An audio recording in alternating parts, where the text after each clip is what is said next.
चलन। अब तक आपने पढ़ा कि कैसे मोंटी भाव्या को परेशान कर रहा होता है कि तभी वृषांक आकर उसे मोंटी से बचाता है, जिसे देख भाव्या उसे प्यार से देखने लगती लाल हो जाता है। वहीं मुस्कान और अनूप दोनों भाव्या को नोटिस कर रहे होते हैं, जिन्हें भाव्या पर कुछ शक होता है। वही भाव्या अपने ख्यालों से बाहर आती है, तब उसकी नजर अनूप और मुस्कान पर जाती है, जो उसे शक भरी निगाहों से घूरे जा रहे तो हैं, जिसे देख भाव्या को समझा जाता है कि उन्हें शक हो गया है।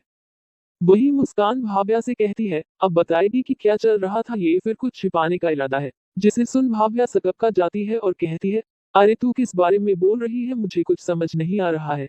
जिस पर मुस्कान कहती है, भाव्या देख, मुझे बेवकूफ बनाने की कोशिश मत कर, समझी, मैं तेरी आंखों से समझ सकती हूँ कि तू मुझसे कुछ छिपा रही है। देख, अगर तूने नहीं बताया तो मैं मान लूंगी कि तूने हमें कभी अपना दोस्त माना ही नहीं था और आज से हमारी दोस्ती खत्म। ये बोल वो जाने लगती है, जिसे देख भाव्या उसे रोकती है और कहती है, अरे यार तू बात बात दोस्ती तोड़ने को क्यों कहती रहती है। जिस पर मुस्कान कहती है, क्योंकि तू कभी अपने दिल की बात मुझे नहीं बताती और एक मैं हूँ जो हर बात तुझे बताती हूँ। ये सुन भाव्या कहती है, ठीक है मैं सब बताऊंगी, लेकिन चल पहले क्लास चलते हैं, क्योंकि कैंटीन का प्लान तो उस मोंटी ने खराब कर दिया। जिसे सुन तीनों हाँ में सिर हिलाते हुए और क्लास की तरफ निकल जाते हैं। वही क्लास में आज सारी लड़कियां तो बस प्रशांत को ही घुरे जा रही थी। एक तो वो इतना हैंडसम लग रहा था, ऊपर से आज जो उसने कुछ देर पहले किया, उसके बाद से तो सब उसके और ज्यादा फैन हो गए थे। वहीं जब भाव्या क्लास में इंटर करती है तो देखती है सारी लड़कियां प्रशांत को ही ताड़े जा रही थी, कई तो उससे चिपकने की भी कोशिश कर रही थी। जिसे देख भाव्या को बिल्कुल अच्छा नहीं लग रहा था। वो अपने मन में कहती है, देखो तो ये सारी लड़कियों को बिल्कुल भी शर्म नहीं है, कैसे एक लड़के को घूर रही है। लेकिन वो किसी से कुछ कह नहीं सकती थी। वहीं प्रशांत को भी ये सब अच्छा नहीं लग रहा होता है, क्योंकि उसे लड़कियों का अपने पास आना थोड़ा असहज कर रहा होता है। वो जैसे तैसे सारी लड़कियों को अपने पास से हटाता है और क्लास में ध्यान देने लगता है। वही भाव्या की नजरें तो बस प्रशांत पर ही होती है, जो उसे एक बार भी नहीं देख रहा होता है। जिसे देख भाव्या को गुस्सा आता है और वो अपने आप से कहती है, हूँ डॉट डॉट, देखो तो इसे एक बार भी मेरी तरफ नहीं देख रहा। अरे हम दोनों के बारे में बात ने बनाए, ये बहाना बनाकर बाकी लड़कियों से चिपकने से फुर्सत मिले तब ना। तुम घर चलो, तुम्हें तो वहां बताती हूँ। भाव्या को प्रशांत को इग्नोर करना इतना खल रहा होता है कि उसे ये भी पता नहीं चलता कि क्लास कब की खत्म हो गई है और प्रशांत को उठकर वहां से चला भी गया था। वही मुस्कान उसे हिलाते हुए कहती है, अरे यार भाव्या कहाँ खो गई है, चल क्लास कब की खत्म हो गई है, चल कैंटीन में चलते हैं, मेरे पेट में तो बेचारे चूहे कबड्डी खेल कर भी थक गए हैं। उद्धरण चिन्ह। तो वो लोग कैंटीन चले जाते हैं, जहां मुस्कान अपने लिए खूब सारा खाना ऑर्डर करती है और जैसे ही उनका ऑर्डर आता है वो खाने पर टूट पड़ती है, जिसे भाव्या और अनूप हैरानी से देखे जा रहे होते हैं। वहीं मुस्कान को उन दोनों की निगाहें से तो जैसे कोई फर्क ही नहीं पड़ रहा था, उसका पूरा ध्यान बस खाने पर था। कुछ देर बाद जब उसके पेट में कुछ जाता है तो उसे याद आता है कि उसे भाव्या से प्रशांत के बारे में जानना है, तो वो भाव्या से कहती है, अरे हाँ तू बताने वाली थी ना कुछ। जिस पर भाव्या उसे ताने मारते हुए कहती है, ओ डॉट, तो तुझे याद आ गया कि तेरे साथ कोई और भी है। जिसे सुन मुस्कान कहती है, अरे सॉरी यार, लेकिन क्या करूं, मुझे जब भूख लगी होती है ना मुझे कुछ नहीं दिखता सिवाय खाने के। जिस पर अनूप कहता है, मोटी तुझे तो वैसे भी कुछ नहीं दिखता। ये बात अनूप ने खुद के इग्नोर किए जाने पर बोली थी, लेकिन मुस्कान को कुछ समझ नहीं आता कि अनूप क्या बोल रहा है। तो मुस्कान कहती है, ये कैसी बहकी बहकी बातें कर रहा है ये। वही अनूप मुस्कान की बातों में ध्यान दिए बगैर कहता है, भाव्या तुम इसे छोड़ो, ये बताओ कि तुम्हारे साथ क्या हुआ था। हमें इतना तो पता है कि जिगर और उसके दोस्तों में तुम्हें परेशान किया था और तुम्हें किसी ने बचाया था, जिसके बाद सबको पता चल गया कि तुम भावेश प्रजापति की बेटी है। लेकिन वो था कौन जिसने तुम्हें बचाया। वही अनूप की बात सुन मुस्कान भी कहती है, हाँ डॉट, हाँ बताओ कौन था वो जिसने तुम्हें बचाया। जिस पर भाव्या एक गहरी सांस लेती है और कहती है, दरअसल मुझे बचाने वाला और कोई नहीं बल्कि प्रशांत ही था। उद्धरण चिन्ह।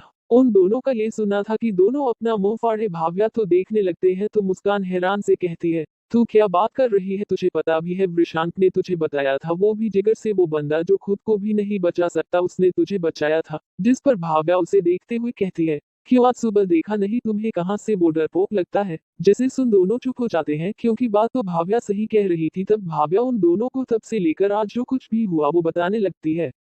जिसे सुन अनूप और मुस्कान दोनों के मुंह खुले के खुले रह जाते हैं। जिन्हें देख भाव्या कहती है, क्या हुआ, तुम दोनों ऐसे क्यों देख रहे हो। जिस पर अनूप कहता है, यार यकीन नहीं होता कि उस जैसा इंसान इतना कुछ कर सकता है। अगर वो इतना ही काबिल है तो फिर कॉलेज में इतना डरपोक बनकर क्यों घूमता है। जिस पर मुस्कान उसे मारते हुए कहती है, अरे वो लो प्रोफाइल रखना चाहता होगा, तुम्हें नहीं पता सारे टेनलैंड लोग ऐसे ही होते हैं। वैसे आज वो कितना हैंडसम लग रहा था। फिर वो भाव्या से पूछती है, वैसे भाव्या क्या उसकी कोई गर्लफ्रेंड है? जिसे सुन भाव्या उसे हैरानी से पूछती है, तू ये क्यों पूछ रही है?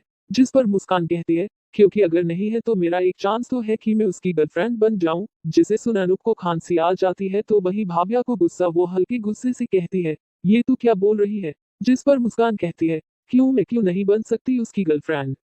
वो आगे कुछ बोलती उससे पहले ही उसे वृषांक आता हुआ दिखाई देता है। तो मुस्कान उसे हाथ हिलाते हुए बुलाती है, वृषांक इधर। जिसे सुन वृषांक उस तरफ देखने लगता है तो उसे वहां भाव्या बैठी दिखाई देती है तो वो उस तरफ बढ़ जाता है।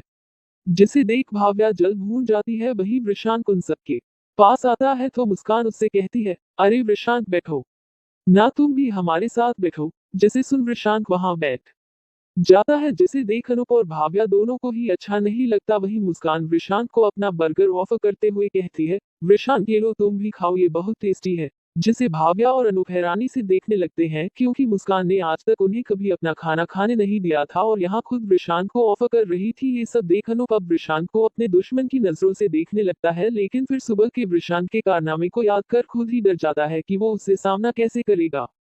वही भाव्या भी मुस्कान के इस तरह चिपकने से काफी ज्यादा जेलस फील कर रही थी। उधर वृषांक मुस्कान के ऑफर को हंसते हुए मना कर देता है और अपने लिए चाय ऑर्डर करता है। जिसके बाद वो और मुस्कान दोनों बातें करने लगते हैं। वही उन्हें अपनी चलती निगाहों से अनूप और भाव्या देख रहे होते हैं क्योंकि उन दोनों ने तो उन दोनों की पूरी तरह इग्नोर ही कर दिया था। कुछ देर बातें करने के बाद मुस्कान कहती है, वृषांक हमें भाव्या ने सब बता दिया है तुम्हारे बारे में, और सच कहूं तो मैं तुम्हारा शुक्रिया कहना चाहती हूँ कि तुमने मेरी फ्रेंड की हेल्प की और अब से तुम भी हमारे ग्रुप का हिस्सा होगे। जिस पर वृषांक भी उसे हंसते हुए हाँ कहता है। वो दोनों बात कर रहे होते हैं कि तभी वृषांक का फोन बजता है। जिसे देख वृषांक सबसे कहता है, अच्छा अब मुझे कुछ काम करना है तो मैं चलता हूँ। फिर भाव्या की तरफ मुड़ते हुए कहता है, मैंने ड्राइवर अंकल को कह दिया है, वो तुम्हारा बाहर ही वेट कर रहे हैं, तुम यहाँ से घर चली जाना। ओके, मुझे जरा काम है तो मैं चलता हूँ। ये बोल वो वहां से निकल जाता है। जिसे भाव्या अपनी गुस्से भरी निगाहों से देखती रहती है। वही मुस्कान उसे देख एक हल्की सी मुस्कुराहट देती है। असल में तो उसे सुबह ही पता चल गया था कि भाव्या के मन में वृषांक के लिए कुछ फीलिंग आ गई है। इसी वजह से मुस्कान वृषांक के करीब होकर बातें कर रही थी ताकि वो शो हो सके कि जो वो सोच रही है वो सही। और अब उसे यकीन हो गया था कि भाव्या जरूर उसे लाइक करती है।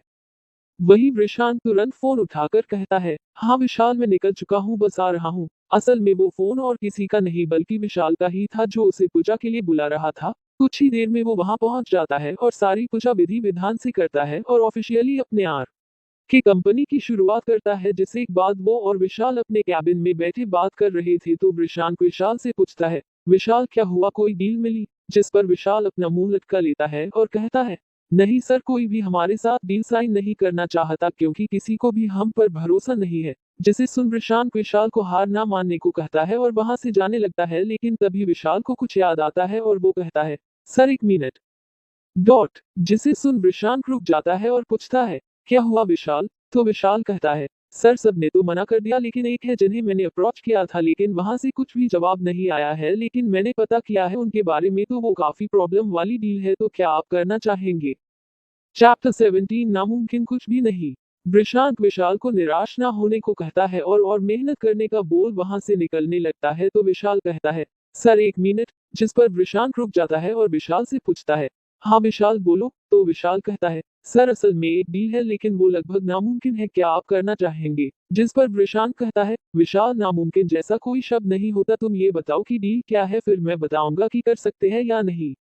उद्धरण चिन्ह। जिस पर विशाल कहना शुरू कहता है, सर ये प्रोजेक्ट कानूनी दांव पेंच से जुड़ा है। असल में सर ये प्रोजेक्ट मिस्टर हेमंत दास जी का है। दास कंपनी के मालिक आप तो जानते ही होंगे, उन्हें कुछ दिन पहले काफी न्यूज में थे। जिस पर वृषांक कहता है, हाँ जानता हूँ, उनका कोई मॉल किसी अनाथ आश्रम के बीच में आ रहा है जिसके लिए वो न्यूज में थे। तो विशाल कहता है, सर मैं उसी प्रोजेक्ट की बात कर रहा हूँ। असल में ये प्रोजेक्ट 60 करोड़ का है लेकिन अनाथ आश्रम की वजह से कोई कंपनी उसे लेने को तैयार नहीं है। लेकिन अगर हम ये प्रोजेक्ट सही से कर ले गए तो हमें काफी फायदा होगा। उद्धरण चिन्ह। जिस पर वृषांत कुछ देर तक तो कुछ सोचता है, फिर वो एकदम से विशाल से कहता है, क्या तुम मुझे वो लैंड दिखा सकते हो जिस पर हेमंत जी मॉल बनवाना चाहते हैं? जिसे सुन विशाल एक पल को हैरान हो जाता है लेकिन फिर तुरंत अपने ख्यालों से निकल कर कहता है, जी सर बिल्कुल, हम अभी ही चल सकते हैं। ये सुन विशांत कहता है, तो फिर देर किस बात की, चलो। ये बोल वो दोनों वहां से निकल जाते हैं। वहीं वृषांक रास्ते से बहुत सारा सामान खाने को लेता है और सीधा अनाथ आश्रम के लिए निकल जाता है। कुछ ही देर में अनाथ आश्रम के सामने खड़ा होता है, जिसे देख विशाल पूछता है, सर हम यहाँ क्यों आए हैं? जिस पर वृषांक कहता है, नामुमकिन को मुमकिन करने। ये बोल वो अंदर निकल जाता है और जाकर उस अनाथ आश्रम के मालिक से मिलता है और उन्हें 2 लाख रुपए डोनेशन देते हुए बच्चों से मिलने की बात कहता है, जिस पर वो मालिक भी काफी खुश हो जाते हैं और खुशी खुशी बच्चों से मिलवाते हैं। वही बच्चे भी वृषांक से मिलकर काफी खुश होते हैं। वृषांक उन बच्चों के साथ खेलने लगता है और साथ ही साथ उस पूरी जगह को अच्छे से देख भी रहा होता है। ये सब करते करते शाम हो जाती है तो वो वहां से जाने की इजाजत मांगता है। तभी उसकी नजर सामने लगे कुछ सामानों पर पड़ती है, जो कि वहीं के बच्चों ने बनाए होते हैं। जिन्हें देखता वहां के मालिक देख लेते हैं तो वृषांक से कहते हैं, ये सारी चीजें यहाँ के बच्चों ने ही बनाई है, लेकिन फंड्स की कमी के कारण हम इसे बेच नहीं पाते। ये सुन वृषांत कुछ सोचने लग जाता है, फिर अपने ख्यालों से बाहर आते हुए कहता है, अच्छा सर अब इजाजत चाहूंगा। तो अनाथ आश्रम के मालिक भी उसे विदा करते हैं, जिसके बाद वो लोग वहां से निकल जाते हैं। वो लोग वहां से जाने लगते हैं कि तभी वृषांत की नजर उस जमीन के ठीक बगल में पड़ती है जहां एक बिल्डिंग होती है, जिसे देख वृषांत विशाल को गाड़ी रोकने को कहता है। वही विशाल गाड़ी रोक पूछता है, क्या हुआ सर, कोई प्रॉब्लम? जिस पर वृषांत उससे पूछता है, विशाल ये बिल्डिंग किसी है? जिस पर विशाल कहता है, पता नहीं सर, लेकिन मैं पता लगा कर बताता हूँ। उद्धरण चिन्ह। ये सुन वृषांक उसे चलने को कहता है और खुद कुछ सोचने लगता है। कुछ ही देर में उसका घर आ जाता है, जहां वृषांक उतरता है और विशाल वहां से जाने लगता है, लेकिन तभी वृषांक उसे रोकता है। जिस पर विशाल उसे रोकते हुए कहता है, क्या हुआ सर? तो वृषांक कहता है, विशाल उस बिल्डिंग के मालिक के साथ साथ हेमंत जी के बारे में भी मुझे पूरी जानकारी चाहिए, और हाँ, हेमंत जी की कंपनी से कहो कि हम ये प्रोजेक्ट कर सकते हैं और उनसे मीटिंग फिक्स करो। ये सुन विशाल हैरानी से उसे देखने लगता है और अपने मन में सोचता है, ऐसे ही एक दिन में इन्होंने सॉल्यूशन ढूंढ लिया और इतने कॉन्फिडेंट होकर कह रहे हैं कि ये प्रोजेक्ट कर सकते हैं। ये इंसान क्या चीज है? वही वृषांक अब तक विशाल को ना जाता देख उसे पूछता है, क्या हुआ विशाल, कुछ दिक्कत है? जिस पर विशाल अपने होश में आता है और कहता है, नहीं सर कोई दिक्कत नहीं, मैं उन्हें बोल देता है और मीटिंग फिक्स करता हूँ। उद्धरण चिन्ह। ये बोल वो वहां से निकल जाता है। वही वृषांक भी वहां से निकल जाता है और घर के अंदर अपने ही ख्यालों में आ रहा होता है कि तभी उसे आवाज आती है, आज फिर लेट आए हो तुम। ये सुन वो पीछे मुड़ता है तो देखता है भाव्या अपना हाथ बांधे खड़ी थी, जिसे वो वृषांक से नाराज हो। जिसे वृषांक भी नोटिस कर लेता है, लेकिन उसे लगता है कि आज वो उसे आइसक्रीम नहीं खिलाने ले गया, इसीलिए वो नाराज है। जिसे याद आते ही वो कहता है, अरे हाँ तुम्हारी आइसक्रीम ना, चलो मैं तुम्हें खिला देता हूँ। उद्धरण चिन्ह। जिसे सुन भाव्या, जो पहले से ही गुस्से से भरी हुई थी, उसका गुस्सा अब काबू से बाहर हो गया था। वो अपनी कमर पर हाथ रख कर कहती है, मैं उस वजह से नहीं नाराज हूँ। जिसे सुन वृषांक को कुछ समझ नहीं आता कि अगर वो इस वजह से नाराज नहीं है तो फिर किस वजह से नाराज है। वो नासमझी से पूछता है, तो फिर तुम किस वजह से नाराज हो? ये सुन भाव्या कहता है, तुम्हें नहीं पता मैं किस लिए नाराज हूँ? जिस पर वृषांक कहता है, अगर मुझे पता होता है तो मैं तुमसे क्यों पूछता?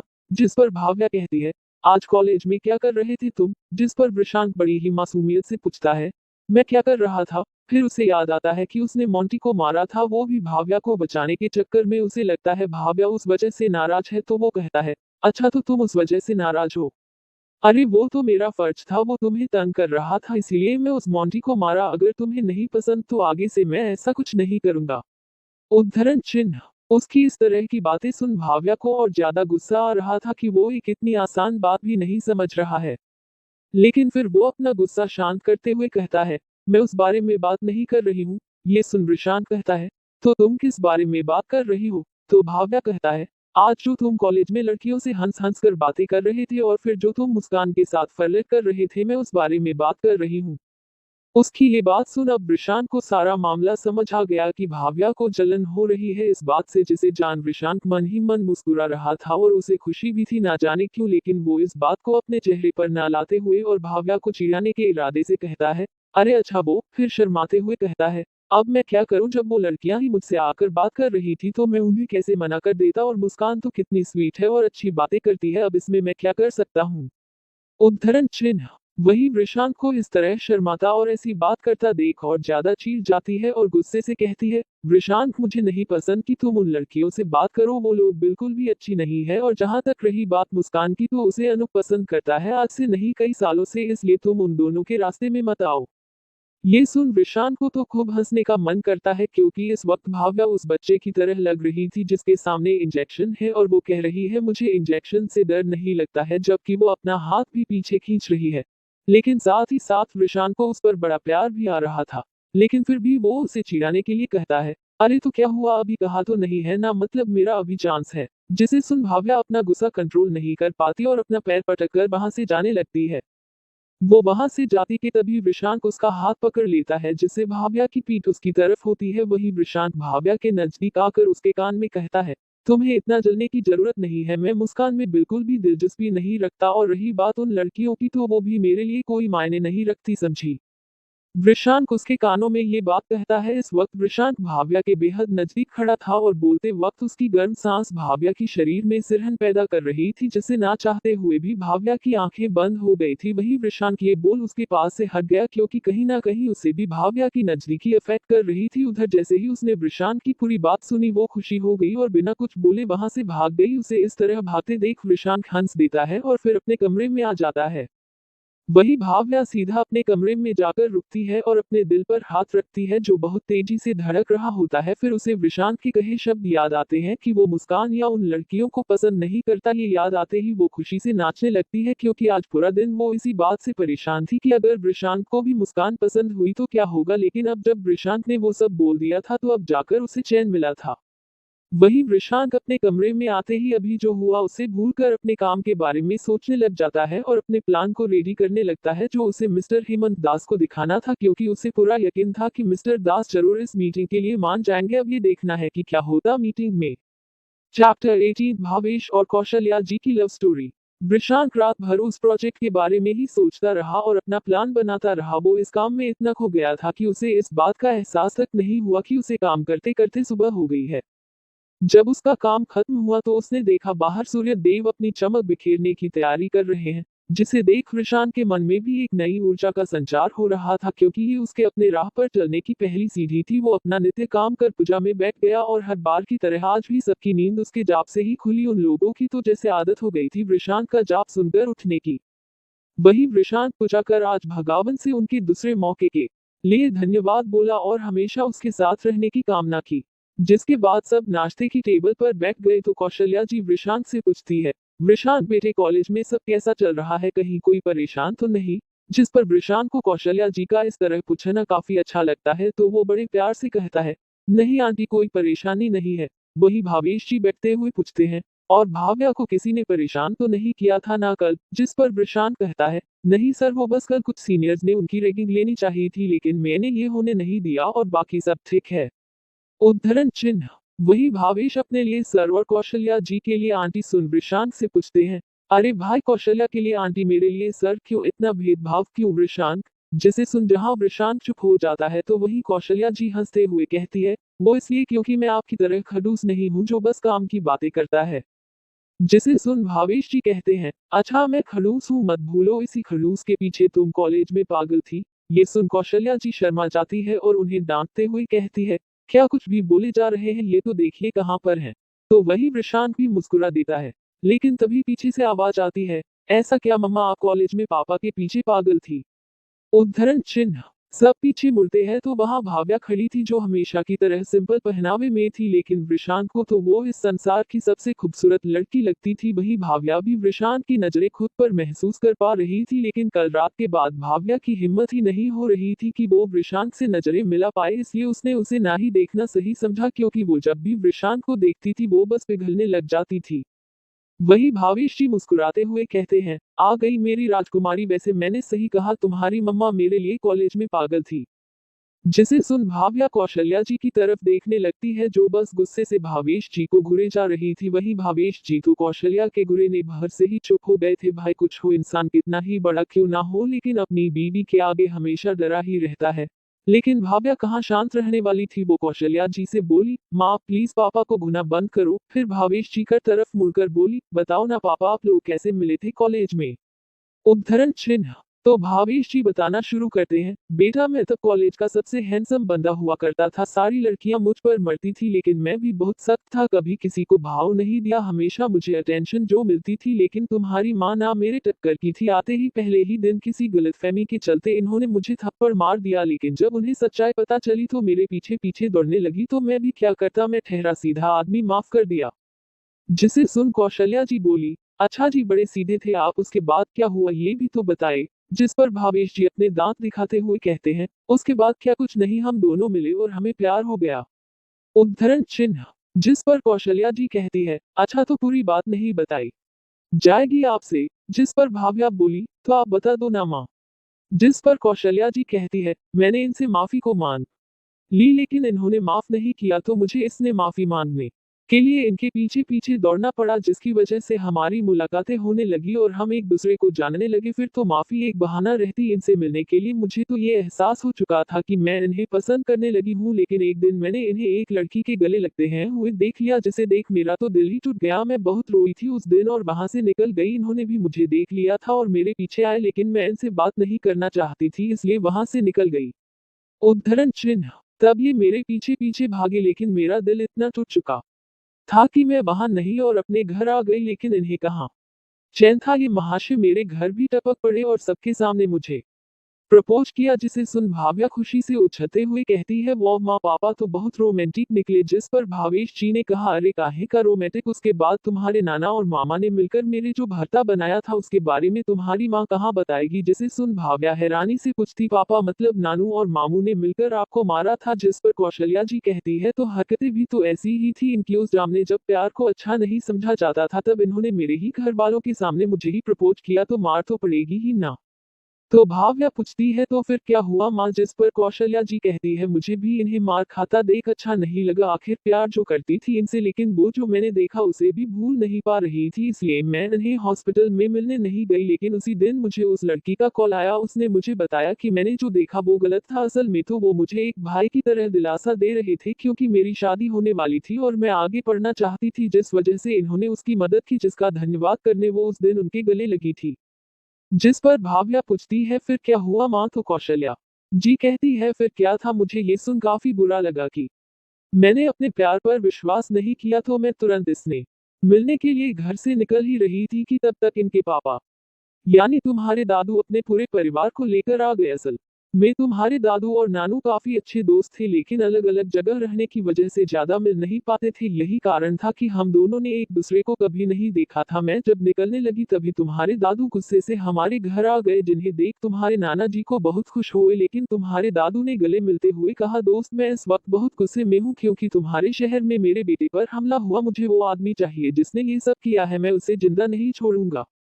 वही तुम्हारे नानू भी ये सुन गुस्से से बोले, अच्छा इस शहर में इतनी किसी हिम्मत हो गई कि मेरे यार के बेटे पर हाथ उठा दिया। फिर तुम्हारे मामू से बोले, बेटा उस आदमी को ढूंढ कर मेरे पास लाओ, मैं उसे खुद सजा दूंगा। फिर बोले, यार चल जल्दी हॉस्पिटल चलते हैं, तेरा बेटा अकेला होगा।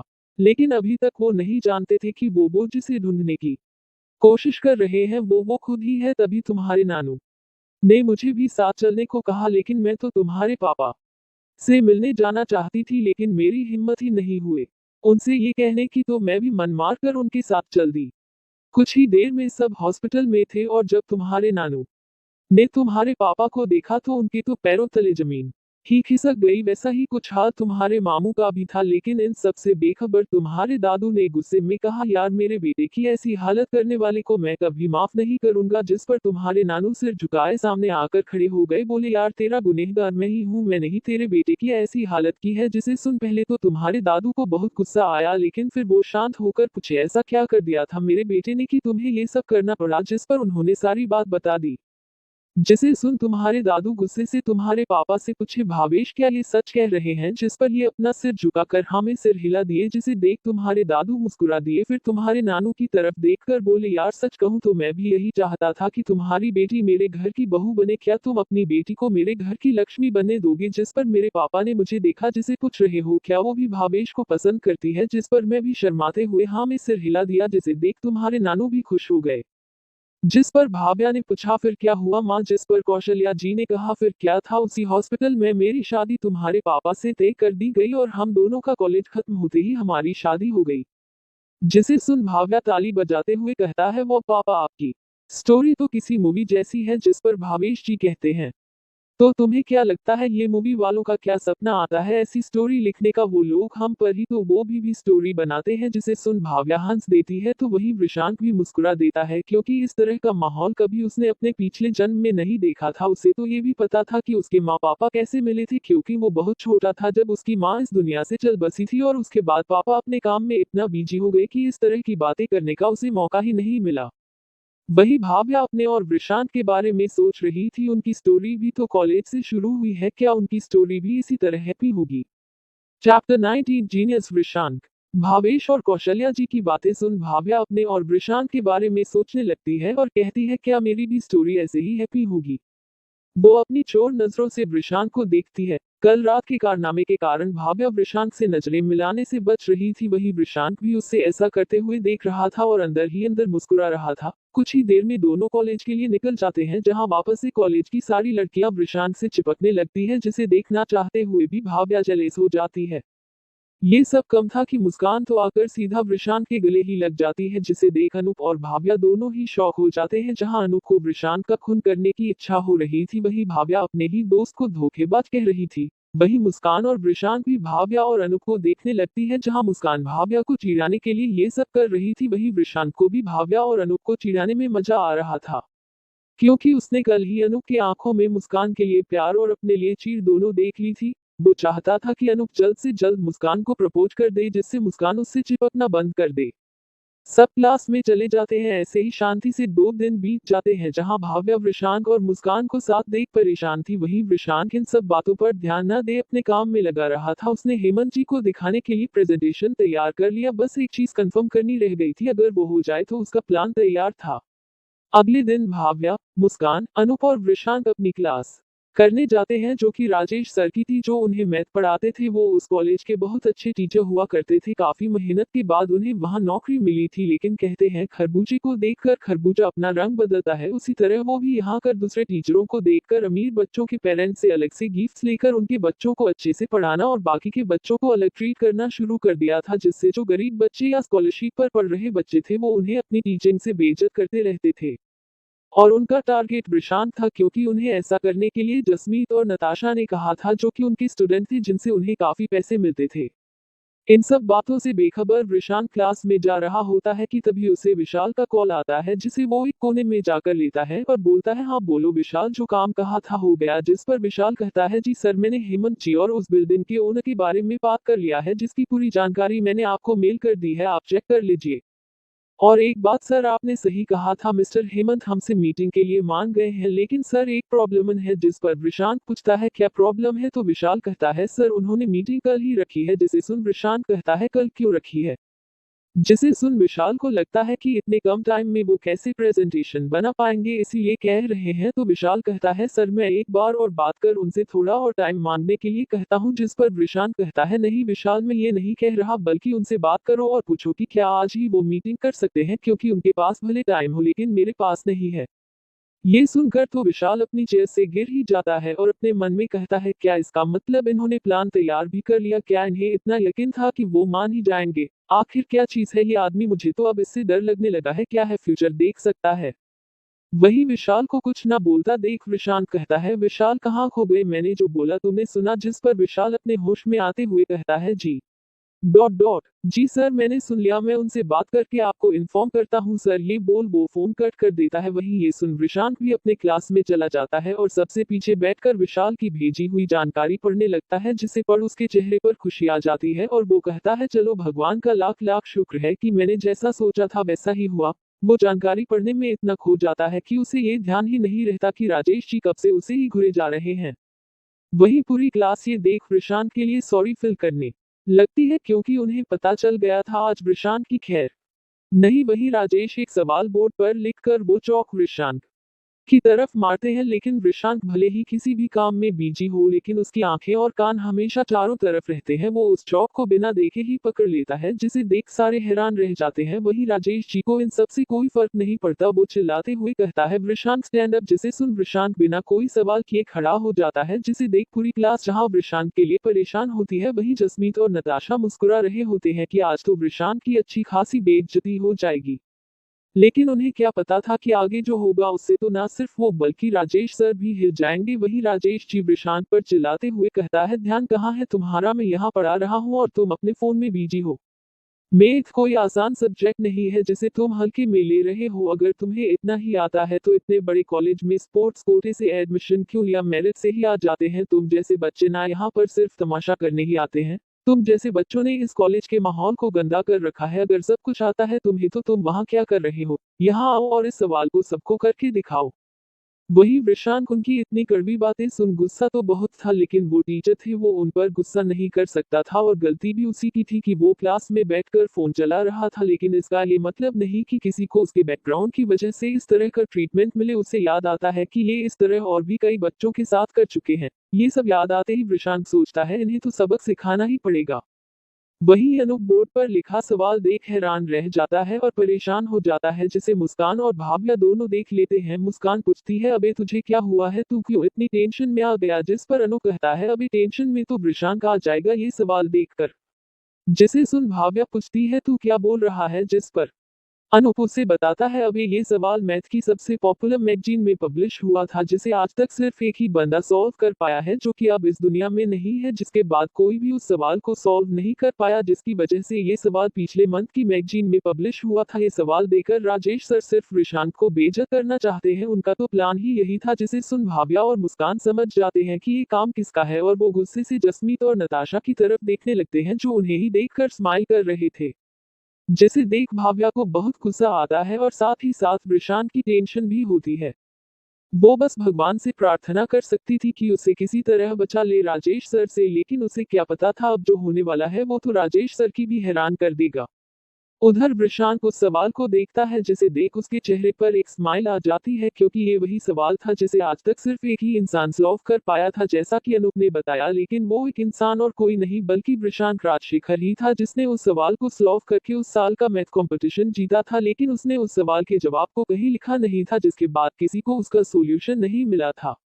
वृषांक अपने चेयर से उठता है और बोर्ड की तरफ जाने लगता है कि तभी उसका फोन में एक मैसेज आता है, जो कि और किसी का नहीं बल्कि विशाल का ही था, जो उसे बता रहा था कि हेमंत जी मान गए हैं और मीटिंग 2 घंटे बाद है। जिसे देख वृषांक मुस्कुरा देता है और वापस अपना फोन जेब में रख लेता है और बोर्ड की तरफ बढ़ जाता है। वहीं राजेश जी तो काफी कॉन्फिडेंट नजर आ रहे थे, क्योंकि उन्हें लग रहा था कि वृषांक जैसा स्पोर्ट्स कोटे से आया स्टूडेंट ये सॉल्व नहीं कर पाएगा, जिसके बाद वो उसे खूब बेइज्जत करेंगे, जिसका कि जसमीत और नताशा चाहते थे। लेकिन उनका ये प्लान तब फ्लॉप हो जाता है जब वृषांक बिना कुछ बोले राजेश जी से चौक लेता है और उस सवाल का सोल्यूशन लिखने लग जाता है।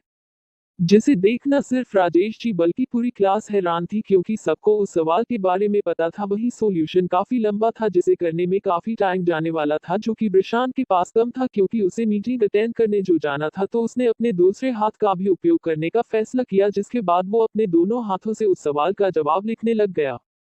ये सब देखकर तो बाकी बच्चे और ज्यादा हैरान हो गए। उन्हें तो अब अपने आप को टैलेंटेड कहने में भी शर्म आ रही थी। अगर वो सब टैलेंटेड है तो फिर वृषांक क्या था? सबके मन में यही चल रहा था कि अगर वृषांक इतना ही टैलेंटेड है तो फिर वो ऐसा क्यों रहता था और उसने स्पोर्ट्स कोटे से एडमिशन क्यों लिया। वहीं राजेश जी की तो हालत और भी खराब थी। उन्हें तो यकीन ही नहीं हो रहा था कि वृषांक सच में उस सवाल का जवाब दे देगा, क्योंकि उस सवाल का जवाब तो उन्हें भी नहीं आता था। उन्होंने तो बस ये सवाल उस मैगजीन में देखा था और वृषांक को बेइज्जत करने के लिए इस सवाल का इस्तेमाल किया। वहीं कुछ ही देर में वृषांक ने उस सवाल का जवाब पूरा कर दिया था, जिसे देख सब हैरान थे। किसी को कुछ समझ ही नहीं आ रहा था कि अभी अभी उन्होंने जो देखा वो क्या था। वहीं वृषांक बड़े आराम से राजेश जी के पास जाकर कहता है, ये लीजिए हो गया आपके इस सुकौल सवाल का जवाब। जिसे सुन राजेश जी गुस्से से कहते हैं, वृषांक ये कैसे बात कर रहे हो? तुम मुझसे मत भूलो, मैं तुम्हारा टीचर हूँ। जिसे सुन वृषांक कहता है, नहीं सर, आप मेरे टीचर नहीं है। एंड प्लीज खुद को टीचर कहकर टीचरों की बेइज्जती मत करिए, क्योंकि टीचर यानी गुरु, जिसका स्थान हमारे वेदों में माता पिता से भी ऊपर रखा गया है। लेकिन आपने तो इस शब्द के मायने ही बदल दिए। आपने उन अमीर बच्चों को अपना ईमान तक बेच दिया। आप पैसे की लालच में इतना अंधे हो गए कि गुरु का असली कर्तव्य क्या होता है तक भूल गए। अरे कम से कम अपनी ना सही अपने गुरु का तो ख्याल किया होता, जो आपको इस लायक बनाया। लेकिन खुद आज भी उस टूटे मकान में रहते हैं, क्या वो नहीं अमीर बन सकते थे? अगर उन्होंने आप जैसा कुछ किया होता तो क्या आप यहाँ तक पहुँचते? मुझे पता है सर, आपने यहाँ तक पहुँचने के लिए कितनी मेहनत की थी, लेकिन आप ऐसे कैसे बन गए? सर, आज जब आपके गुरु आपको देखते होंगे तो उन्हें आप पर शर्म आती होगी, क्योंकि उन्होंने तो एक गरीब और होनहार बच्चे को गणित सिखाई थी, लेकिन वही बच्चा आज उनके सिखाए गणित का अपमान कर रहा है। जैसे माता पिता अपने सभी बच्चों को एक नज़र से देखते और प्यार करते हैं, आपको भी वही करना चाहिए था, लेकिन आपने तो कुछ और ही शुरू कर दिया, इसलिए आप मेरे गुरु नहीं है।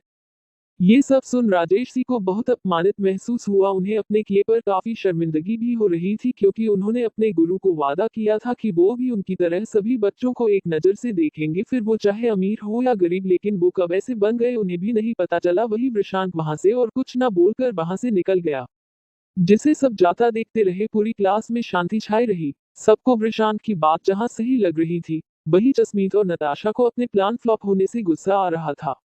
चैप्टर 20 मिस्टर हेमंत से मुलाकात। वृषांक अपनी बात कह वहां से निकल गया।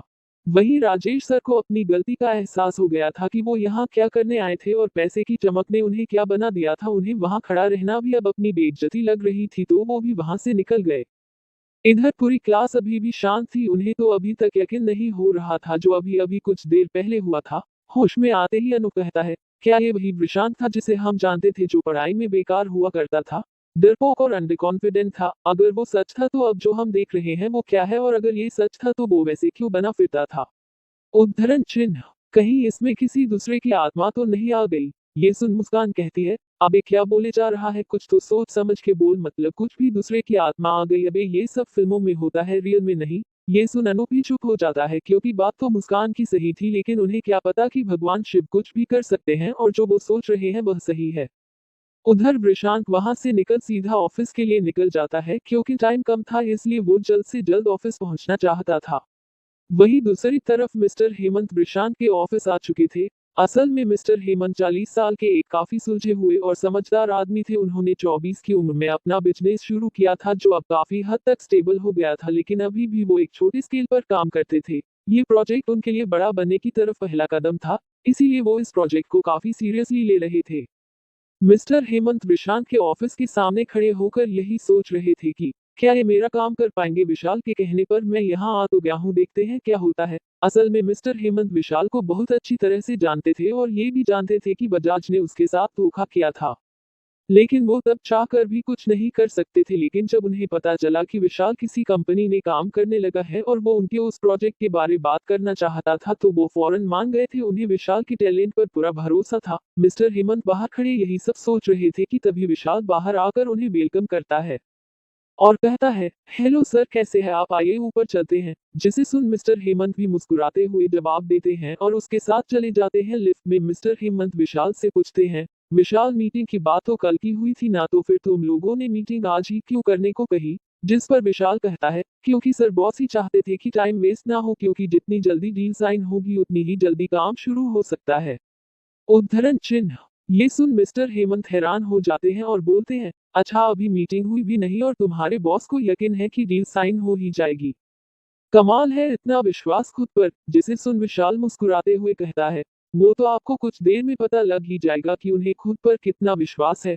फिर मिस्टर हेमंत विशाल से पूछते हैं, वैसे विशाल, तुम्हारे बॉस की सच में तारीफ करनी पड़ेगी कि उन्होंने तुम्हें जॉब पर रखा, ये जानते हुए कि तुम बिजनेस में ब्लैकलिस्टेड हो, फिर भी उन्होंने तुम्हें काम पर रखा। जिसे सुन विशाल कहता है, हाँ सर, उनकी सच में तारीफ तो करनी पड़ेगी, वो किसी से नहीं डरते, यहाँ तक कि राकेश बजाज से भी नहीं।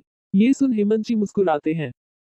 फिर पूछते हैं, क्या तुम्हारे बॉस आ गए हैं? जिस पर विशाल कहता है, नहीं सर, दरअसल उन्हें आने में कुछ समय लगेगा, उनकी क्लास लेट में खत्म हुई थी, जिसकी वजह से वो थोड़ा लेट हो जाएंगे। मिस्टर हेमंत ये सुन चलते चलते रुक जाते हैं और हैरानी से मुड़ते हुए पूछते हैं, क्लास लेट खत्म हुई मतलब तुम कहना क्या चाहते हो? जिस पर विशाल कहता है, सर मैं ये कहना चाहता हूँ कि उनके कॉलेज में क्लास थोड़ी लेट खत्म हुई, इसलिए उन्हें आने में थोड़ी देर हो जाएगी, लेकिन आप चिंता मत करिए, उन्हें किसी को वेट कराने की आदत नहीं है, वो मीटिंग के टाइम पर पहुंच जाएंगे। उद्धरण चिन्ह, ये सुन हेमंत जी थोड़े गुस्से से कहते हैं, ये तुम क्या बकवास कर रहे हो विशाल, तुम्हें पता भी है ये प्रोजेक्ट मेरे लिए कितना अहम है और तुम इसे किसी कॉलेज में पढ़ रहे बच्चे के हाथ में देने को कह रहे हो, मुझे तुमसे ये उम्मीद नहीं थी। तभी मैं सोचूं कि आखिर इस शहर में बजाज के खिलाफ जाने की किसकी हिम्मत हो गई। अरे उस बच्चे को पता भी है कि तुम बिजनेस से ब्लैक लिस्टेड हो, उसे पता भी है बजाज की ताकत क्या है। मैं अपना प्रोजेक्ट किसी बच्चे के हाथ में नहीं दे सकता, समझे। मेरा टाइम खराब कर दिया, मुझे पता होता तो मैं कभी आता ही नहीं यहाँ। ये बोल मिस्टर हेमंत गुस्से से वहां से जाने लगते हैं। वही विशाल ये सुन थोड़ा घबरा जाता है, लेकिन फिर खुद को संभालते हुए कहता है, सर अब आप ही गए हैं तो मीटिंग करने में क्या हर्ज है, आखिर आपने टाइम तो खराब कर ही लिया है ना। और क्या आपको मुझ पर भरोसा नहीं है, जबकि आप जानते हैं कि अगर मैंने उन्हें अपना बॉस माना है तो वो कोई आम इंसान तो नहीं होगा, मुझे टैलेंट की पहचान करनी आती है। ये सुन हेमंत जी कहते हैं, भले ही तुम कितना भी क्यों ना बोल लो, लेकिन मैं अपना प्रोजेक्ट किसी बच्चे के हाथ में नहीं दूंगा, समझे। उद्धरण चिन्ह।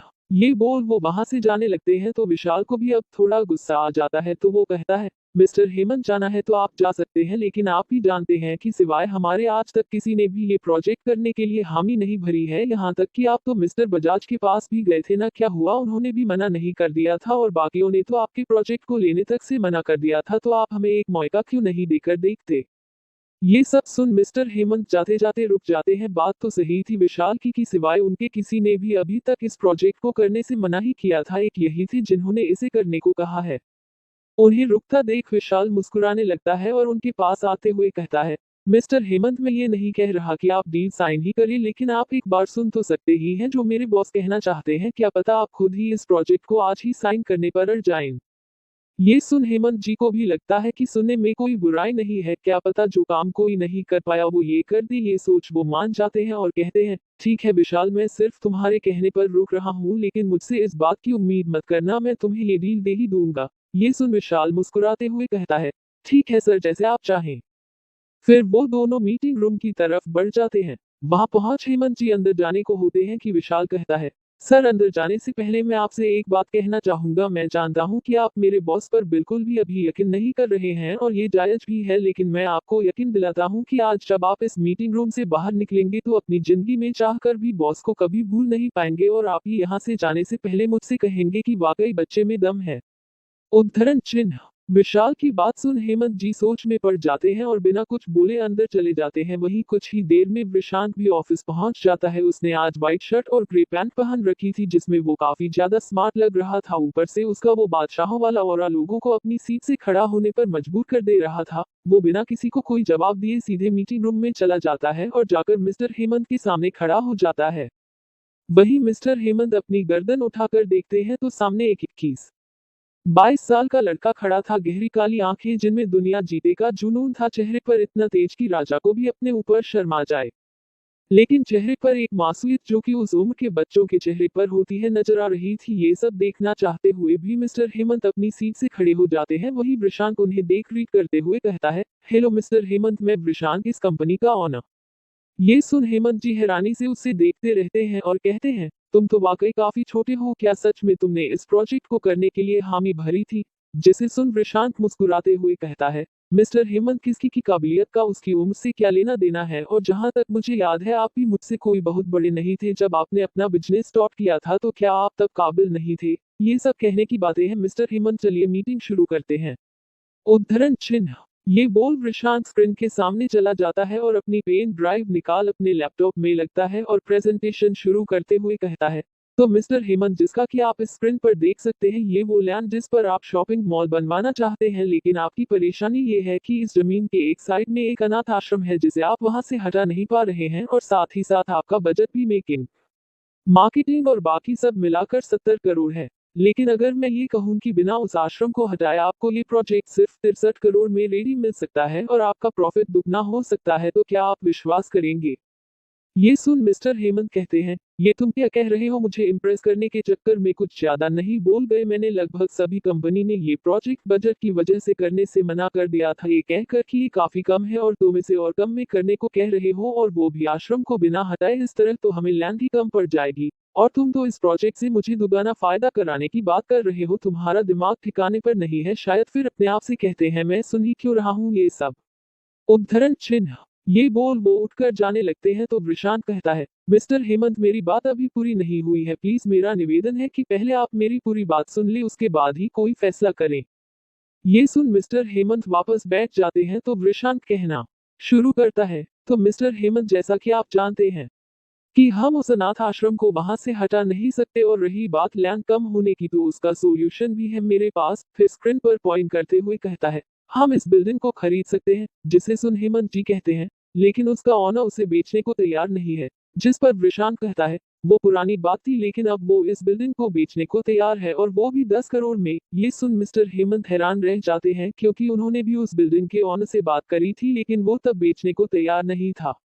वही प्रशांत आगे कहता है, हम इस बिल्डिंग को यूज कर सकते हैं जिससे हमें लैंड कम नहीं पड़ेगी। जिसके बाद प्रशांत उन्हें अपना डिजाइन दिखाते हुए कहता है, और यह है आपके उस मॉल का डिजाइन जो कि काफी कॉस्ट इफेक्टिव है। इस डिजाइन की मदद से आपका 53 करोड़ में बनकर तैयार हो जाएगा। वहीं मिस्टर हेमंत मॉल का डिजाइन देख काफी हैरान रह जाते हैं, क्योंकि वो वाकई में काफी शानदार था। अब तक किसी भी कंपनी ने इस तरह का डिजाइन नहीं बनाया था। मिस्टर हेमंत को मॉल का डिजाइन तो पसंद आ गया था, लेकिन बात थी पैसों की। तो मिस्टर हेमंत कहते हैं, तो ये तो ऑलरेडी 63 करोड़ हो गए, लेकिन तुम तो कह रहे थे कि मेरा सारा काम ही 63 करोड़ में हो जाएगा। जिस पर प्रशांत अपनी वही डेविल स्माइल देता है और कहता है, अब आते हैं मेन पॉइंट। उद्धरण चिन्ह चैप्टर 21 ऊंची उड़ान। हेमंत जी के पूछने पर प्रशांत मुस्कुराते हुए कहता है, तो अब हम आते हैं मेन पॉइंट पर। अब जैसा कि हमें पता है कि हम उस अनाथ आश्रम को वहां से हटा नहीं सकते, तो हम उस आश्रम का इस्तेमाल करेंगे। जिसे सुन हेमंत जी को कुछ समझ नहीं आता, तो वो पूछते हैं, तुम कहना क्या चाहते हो। जिस पर प्रशांत कहता है, मिस्टर हेमंत मैं आपको न्यूज पेपर की 2 हेडलाइन के बारे में बताता हूँ, आप मुझे बताइएगा कि आप किस न्यूज को पढ़ना और सराहना पसंद करेंगे। पहली की शहर के मशहूर बिजनेसमैन ने एक अनाथ आश्रम को हटाकर बनाया शॉपिंग मॉल। दूसरी की शहर के मशहूर बिजनेसमैन ने अनाथ आश्रम को ना हटाकर बनाया शॉपिंग मॉल, जिसमें अनाथ आश्रम के बच्चों के बनाए सामान भी बिकेंगे। ये बोल वो हेमंत जी से पूछता है, तो बताएं मिस्टर हेमंत कि आप किसी खबर को पढ़कर खुश होंगे और मीडिया किस खबर को जहां महत्व देगी। जिसे सुन मिस्टर हेमंत को अभी कुछ समझ नहीं आया होता, तो वो बोलते हैं, तुम कहना क्या चाहते हो, साफ साफ कहो। जिस पर प्रशांत कहता है, सर मैं ये कहना चाहता हूँ कि हम अनाथ आश्रम को अपनी पब्लिसिटी के लिए इस्तेमाल करेंगे, जिससे मीडिया का अटेंशन अपने आप ही हम पर आ जाएगा। जिसके बाद आपको मार्केटिंग के लिए एक भी पैसा नहीं खर्च करना पड़ेगा, और इस मार्केटिंग का फायदा उठाकर आप अपने शॉपिंग मॉल की शोरूम महंगे दाम पर भी बेच सकते हैं, जिससे आपको फायदा भी होगा। लेकिन आपको अपने मॉल में एक शोरूम उन अनाथ बच्चों के बनाए हुए चीजों के लिए छोड़ना होगा, जिससे आपको और ज्यादा पब्लिसिटी मिलेगी। ये सुन मिस्टर हेमंत पूछते हैं, लेकिन कोई इतने महंगे शोरूम क्यों खरीदेगा। जिस पर प्रशांत कहता है, स्टेटस। मिस्टर हेमंत स्टेटस ये ऐसी चीज है जिसके लिए आज हम कुछ भी करने को तैयार है। जब आपके शॉपिंग मॉल की इतनी और इस तरह की पब्लिसिटी होगी, तो उसमें कंपनी शोरूम लेने के लिए आपको आपके मुंह मांगी कीमत देगी। लेकिन अगर आपको ये लगता है कि ऐसा कौन करेगा, तो मेरे एक सवाल का जवाब दीजिएगा, सच सच। आपको को तो पता ही होगा कि शहर में नॉर्थ साइड एक शॉपिंग मॉल खुला है, और आप इस शहर की फेमस शॉपिंग मॉल के बारे में भी जानते हैं। तो आप मुझे बताइए कि अगर आपको मौका मिलता है कि इन दोनों ही मॉल में जगह खाली है, तो आप किस मॉल में जगह खरीदना चाहेंगे, जबकि उस फेमस मॉल की जगह थोड़ी महंगी है। ये सुन मिस्टर हेमंत सोच में पड़ जाते हैं। वही विशाल तो मीटिंग के शुरू होते ही प्रशांत को हैरानी से देखे जा रहा था। उसके इस तरह के प्रेजेंटेशन से वो और ज्यादा हैरान हो जा रहा था, और उसे रह रहकर पुराने प्रशांत की याद आ रही थी, क्योंकि उस प्रशांत का भी कुछ कुछ यही तरीका था अपने क्लाइंट को मनाने का। वो ये सोचकर काफी हैरान रह हो जाता है कि इन दोनों में कितनी समानता है।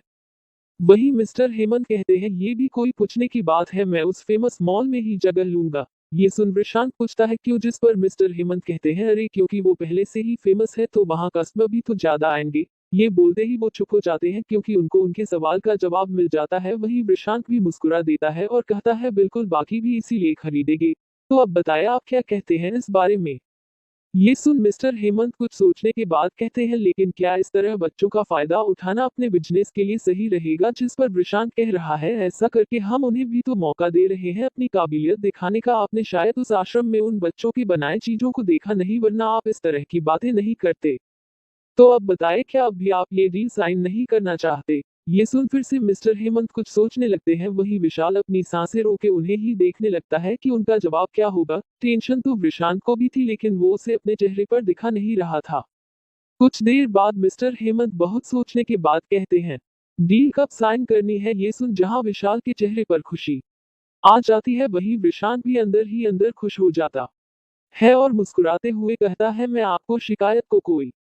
कुछ देर बाद मिस्टर हेमंत बहुत सोचने के बाद कहते हैं डील कब साइन करनी है ये सुन जहां विशाल के चेहरे पर खुशी आ जाती है वहीं विशांत भी अंदर ही अंदर खुश हो जाता है और मुस्कुराते हुए कहता है मैं आपको शिकायत को कोई मौका नहीं दूंगा और फिर विशाल से कहता है विशाल वो कॉन्ट्रैक्ट पेपर्स लाओ हम डील आज ही साइन करते हैं। ये सुन हेमंत जी हैरान हो जाते हैं और पूछते हैं तुम्हें इतना यकीन कैसे था कि मैं मान ही जाऊंगा। जिस पर विशांत मुस्कुराते हुए कहता है इसकी दो वजह है, पहली ये कि इस तरह की प्रॉब्लम वाली डील कोई भी कंपनी नहीं लेती, दूसरा ये कि अगर कोई कंपनी ले भी लेती तो वो भी उस बिल्डिंग को खरीदने को कहती और वो बिल्डिंग मैंने पहले ही खरीद ली थी तो आपके पास कोई चारा नहीं था हमारी बात मानने के अलावा।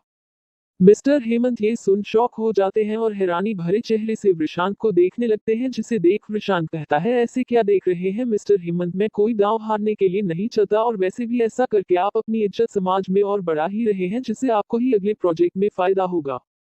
ये सुनकर तो हेमंत जी और भी हैरान हो जाते हैं कि विशांत को उनके बारे में सब पता है। जिस पर हेमंत जी पूछते हैं तो तुमने मेरे बारे में सब पता कर लिया था। जिस पर विशांत कहता है हाँ थोड़ा बहुत, और यही वजह है कि मैं आपके साथ ही प्रोजेक्ट कर रहा हूँ क्योंकि आप एक अच्छे इंसान हैं जो बिजनेस के साथ साथ लोगों का भला भी सोचते हैं।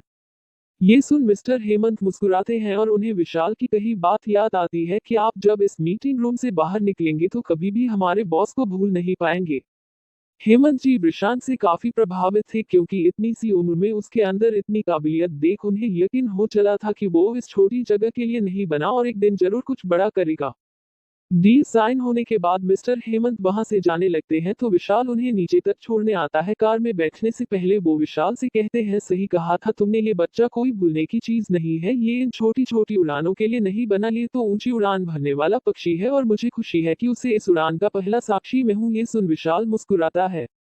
मिस्टर हेमंत वहां से निकल जाते हैं तो विशाल विशांत के पास आता है जो कुछ काम कर रहा था। विशाल को आता देख विशांत कहता है विशाल तुम जाकर आज उस बिल्डिंग के ऑनर से पेपर पर साइन करा लो। जिस पर विशाल कहता है ठीक है सर, लेकिन सर डॉट डॉट ये बोल विशाल चुप हो जाता है तो विशांत पूछता है क्या बात है विशाल, कुछ कहना चाहते हो? जिस पर विशाल कहता है सर इस प्रोजेक्ट की कॉस्ट वाकई में काफी कम है, ऐसे में हम मटेरियल्स भी सही से नहीं खरीद पाएंगे। जिसे सुन विशांत कहता है उसकी चिंता तो मत करो, मुझे पता है कि हमें कम दाम पर अच्छा मटेरियल कहाँ मिल सकता है। ये सुन विशाल पूछता है कहाँ सर? जिस पर विशांत कहता है अनवर भाईजान के पास। ये नाम सुनकर तो विशाल और भी ज्यादा हैरान हो जाता है क्योंकि अनवर भी आर एस कंपनी को मटेरियल सप्लाई करता था लेकिन वो तो किसी को भी नहीं सप्लाई करता था, तो इसे कैसे पता कि अनवर भाईजान इसे मटेरियल सप्लाई कर सकते हैं। जिस पर विशाल पूछता है लेकिन सर वो तो सिर्फ वी आर एस कंपनी को ही मटेरियल सप्लाई करते हैं। जिस पर विशांत कहता है मुझे पता है लेकिन शायद तुम्हें लेटेस्ट न्यूज नहीं पता, वी आर एस कंपनी ने अनवर से माल लेने के लिए मना कर दिया है, जिसके बाद अनवर जी मुश्किल हालात से गुजर रहे हैं। ऐसे में हम उन्हें अपना ऑफर देंगे तो वो मना नहीं कर पाएंगे और तुम्हें तो पता ही है कि उनके मटेरियल की क्वालिटी कितनी अच्छी होती है, इससे हम कम दाम पर अच्छा माल खरीद पाएंगे। ये सुन विशाल वहां से अनवर जी को कांटेक्ट करने के लिए निकल जाता है, लेकिन विशाल को अब थोड़ा थोड़ा शक होना शुरू हो जाता है कि हो ना हो इस विशांत को उस विशांत से कुछ ना कुछ तो लेना देना जरूर है। वो अपने आप से कहता है पता करना होगा। चैप्टर 22 अपनेपन का एहसास। विशाल अनवर जी के बारे में पता करने चला जाता है और कुछ देर बाद आकर बताता है सर अनवर जी इस वक्त बैंक गए हुए हैं लोन के किसी सिलसिले में। ये सुन विशांत कुछ सोचता है और विशाल से कहता है विशाल चलो हमें उनके गोडाउन में चलना चाहिए क्योंकि जहां तक मुझे लगता है वो बैंक से सीधे वही आएंगे और पता करो कि अनवर जी किस तरह के लोन की बात करने बैंक गए हैं। विशाल ये सुन जी सर बोलता है और फिर दोनों अनवर जी के गोडाउन की तरफ निकल पड़ते हैं। कुछ ही देर में वो लोग अनवर जी के गोडाउन के सामने होते हैं और वहीं खड़े होकर उनका इंतजार करने लगते हैं। तो विशांत पूछता है विशाल पता चला किस लिए अनवर जी बैंक गए थे? जिस पर विशाल कहता है जी सर असल में बात यह है कि वी आर एस कंपनी को माल सप्लाई करने के लिए उन्होंने बैंक से कुछ लोन लिया था, लेकिन उस कंपनी ने तो उनसे माल लेने से ही इनकार कर दिया और साथ ही आगे से किसी भी तरह का बिजनेस करने से इनकार कर दिया। अब हुआ ये कि कोई भी अनवर जी का माल नहीं खरीद रहा है और उन्हें बैंक से नोटिस आया था, उसी सिलसिले में बात करने गए थे। वो दोनों बात कर ही रहे थे जब उनका इंतजार जल्दी ही खत्म हो जाता है क्योंकि उन लोगों को अनवर जी आते हुए दिखाई देते हैं, जिसे देख विशाल उनके पास जाने लगता है तो विशांत उसे रोकते हुए कहता है नहीं विशाल, इस वक्त उन्हें किसी बिजनेस प्रपोजल की नहीं एक कंधे की जरूरत है। ये बोल वो अनवर जी के पास चले जाता है। और जाकर उनके पास बैठ जाता है। वहीं अनवर जी 50 साल के एक बहुत ही सूझे और सरल व्यक्तित्व वाले आदमी थे जिन्होंने दुनिया में हर तरह के इंसान देख लिए थे। वहीं प्रशांत जाकर उनके पास बैठते हुए कहता है, सलाम अनवर चाचा।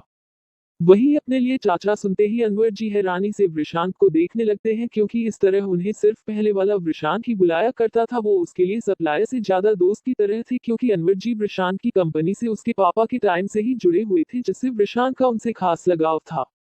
ये सोचते हुए अनवर जी पूछते हैं, तुम कौन है बच्चे और यहाँ क्या करने आए हो? जिस पर प्रशांत कहता है, चाचा वैसे तो मैं एक फरियादी हूँ जो अपनी फरियाद लेकर आया था, लेकिन आपको परेशान देखा तो सोचा पहले आपसे पूछ लूं कि आपको क्या परेशानी है। चाचा आप चाहे तो मुझे अपना बेटा समझकर बता सकते हैं। ये सुन ना क्यों, लेकिन उन्हें पहले वाले प्रशांत की याद आ गई, क्योंकि वो भी उनसे ऐसे ही बात करता था, जिसे सोच उनकी आंखों में आंसू आ गए। जिसे देख प्रशांत पूछता है, क्या हुआ चाचा, आप रो क्यों रहे हैं? जिस पर अनवर जी कहते हैं, कुछ नहीं बच्चे, बस किसी की याद आ गई, वो भी बिल्कुल तुम्हारी तरह ही बातें करता था। वैसे तुम बताओ, तुम किस तरह की फरियाद लेकर आए हो? वैसे तो अब मेरे पास ज्यादा कुछ नहीं बचा, लेकिन ना जाने क्यों तुम मुझे अपने से लग रहे हो, इसलिए मैं तुम्हारी मदद करूंगा। बताओ मेरे बच्चे, तुम्हें क्या चाहिए? जिस पर प्रशांत कहता है, वो तो मैं आपको बता दूंगा, लेकिन चाचा पहले आप मुझे बताइए कि आप क्यों परेशान थे। जिस पर अनवर जी अपना सिर झुका लेते हैं और एक ठंडी आंख भर भरते हुए कहता है, अब क्या बताऊं बेटे, बहुत मुश्किल में हूं आजकल। जब से भी आर एस कंपनी ने हमसे नाता तोड़ा है, दुखों का तो जैसे पहाड़ ही टूट पड़ा हम पर। ये सुन प्रशांत को बहुत दुख होता है कि उनके सबसे करीबी आज इतने दुख में है और वो चाह कर भी कुछ नहीं कर पा रहा है। तो प्रशांत ने पूछा, लेकिन चाचा मैंने तो सुना है आप उनसे बहुत सालों से जुड़े थे, तो फिर अचानक से उन लोगों ने आपसे माल लेना बंद क्यों कर दिया?